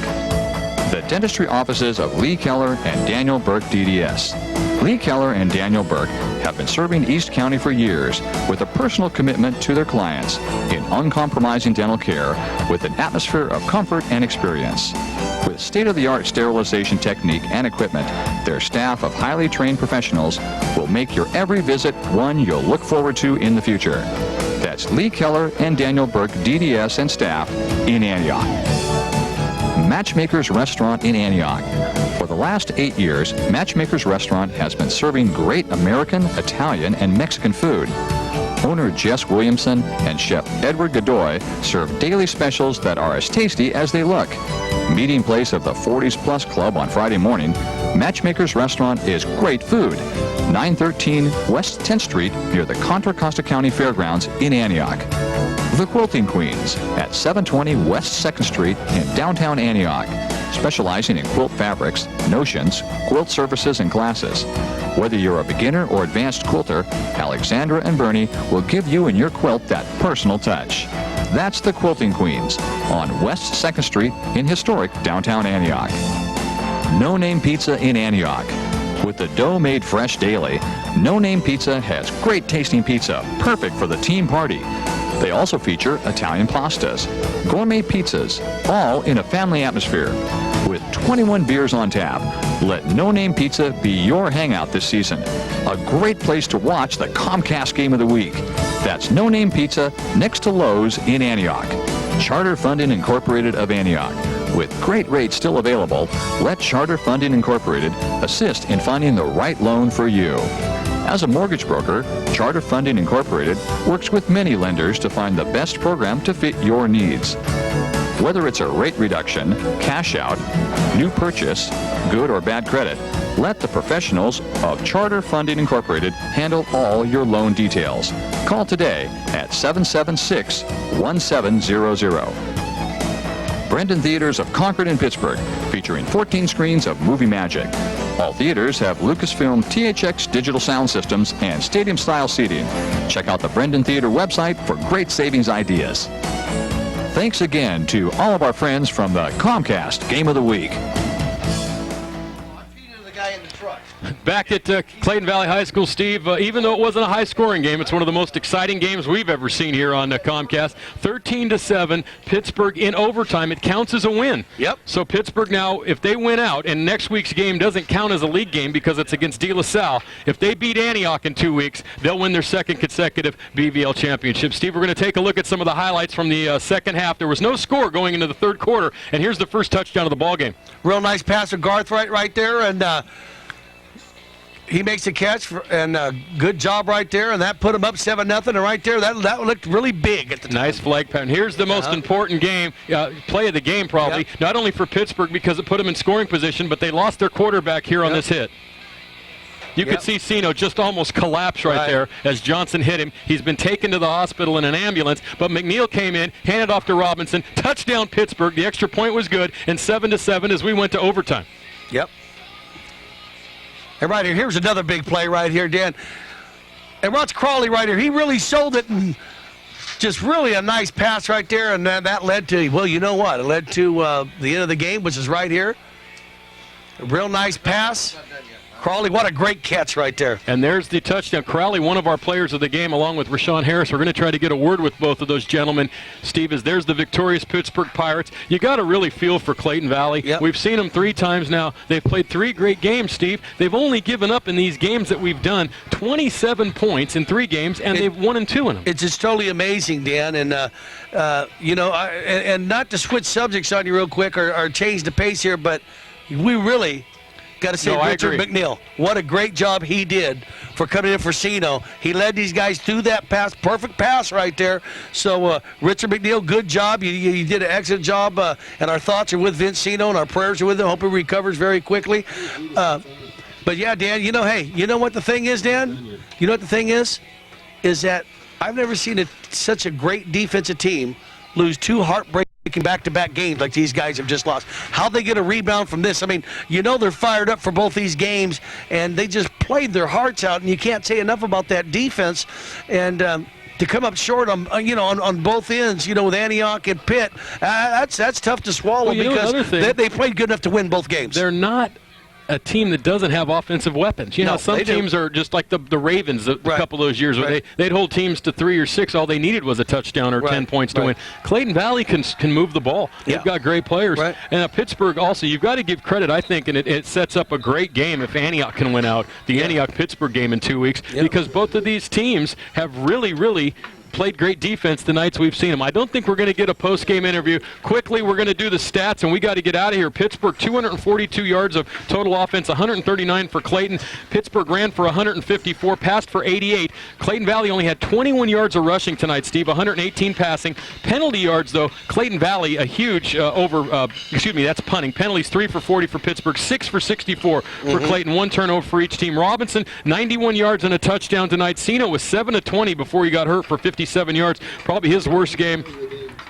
And here's our players of the game, and one of them, Crowley, 3 catches for 30 yards and a touchdown. Cliff had 2 for 28. The other player of the game is Rashawn Harris, who had a number of great defensive plays and sacks tonight for the Pittsburgh defense. And to that point, Johnson only 18 yards rushing, Quisgard 11-19 for 118, and Garthwaite 5 catches for 66 yards. And a lot of those, Steve, came on that last drive where they just were trying to get down into field goal range, and they couldn't do it. So Pittsburgh wins 13-7 to go to 7-0-1 on the year. Clayton Valley falls to 6-2, but I think we'll see both of these teams playing into November and December. Let's wrap this one up, Steve, and tell you about the great friends of the program here on Comcast that help us bring you high school football every Friday night and weekend here on Comcast. The Comcast Game of the Week is brought to you by Rocco's Ristorante and Pizzeria in Walnut Creek, Contra Costa Clean Water Program and Mr. Funnelhead, Mazay Pontiac in Antioch, ParamountTechnology.com in Concord, Brendan Theaters in Concord and Pittsburgh,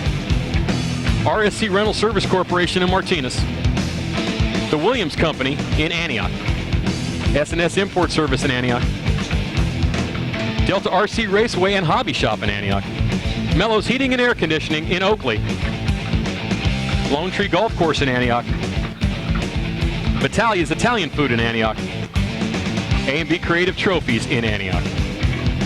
Also, Tracy Mancy and Heidi Kugel, the Soul Sisters Caldwell Banker, Diablo View Florist, the Quilting Queens, Matchmaker Restaurant, No Name Pizza, Jim's Auto Body, Charter Funding Incorporation, Images of 3 Hair Salon, State Farm Insurance, the 19th Hole, Mary Marie Salon, Rock Bottom Records, Antioch Opticians, and Daniel Burke and Lee Keller, Doctors of Dentistry. Next weekend, Monte Vista at San Ramon, Saturday and Sunday at 7 p.m. Sorry we couldn't get Rashawn and Jason on. It's just a little bit too late for us. We're running out of tape, folks. We got to send it out of here. For Steve Sanchez, Matt Bolander, and our great Comcast crew, this is Dan Wall saying goodnight from Concord, where the final score was in overtime. Pittsburgh 13, Clayton Valley 7. It's been a high school sports production brought to you by Comcast in Walnut Creek. Good night, everybody.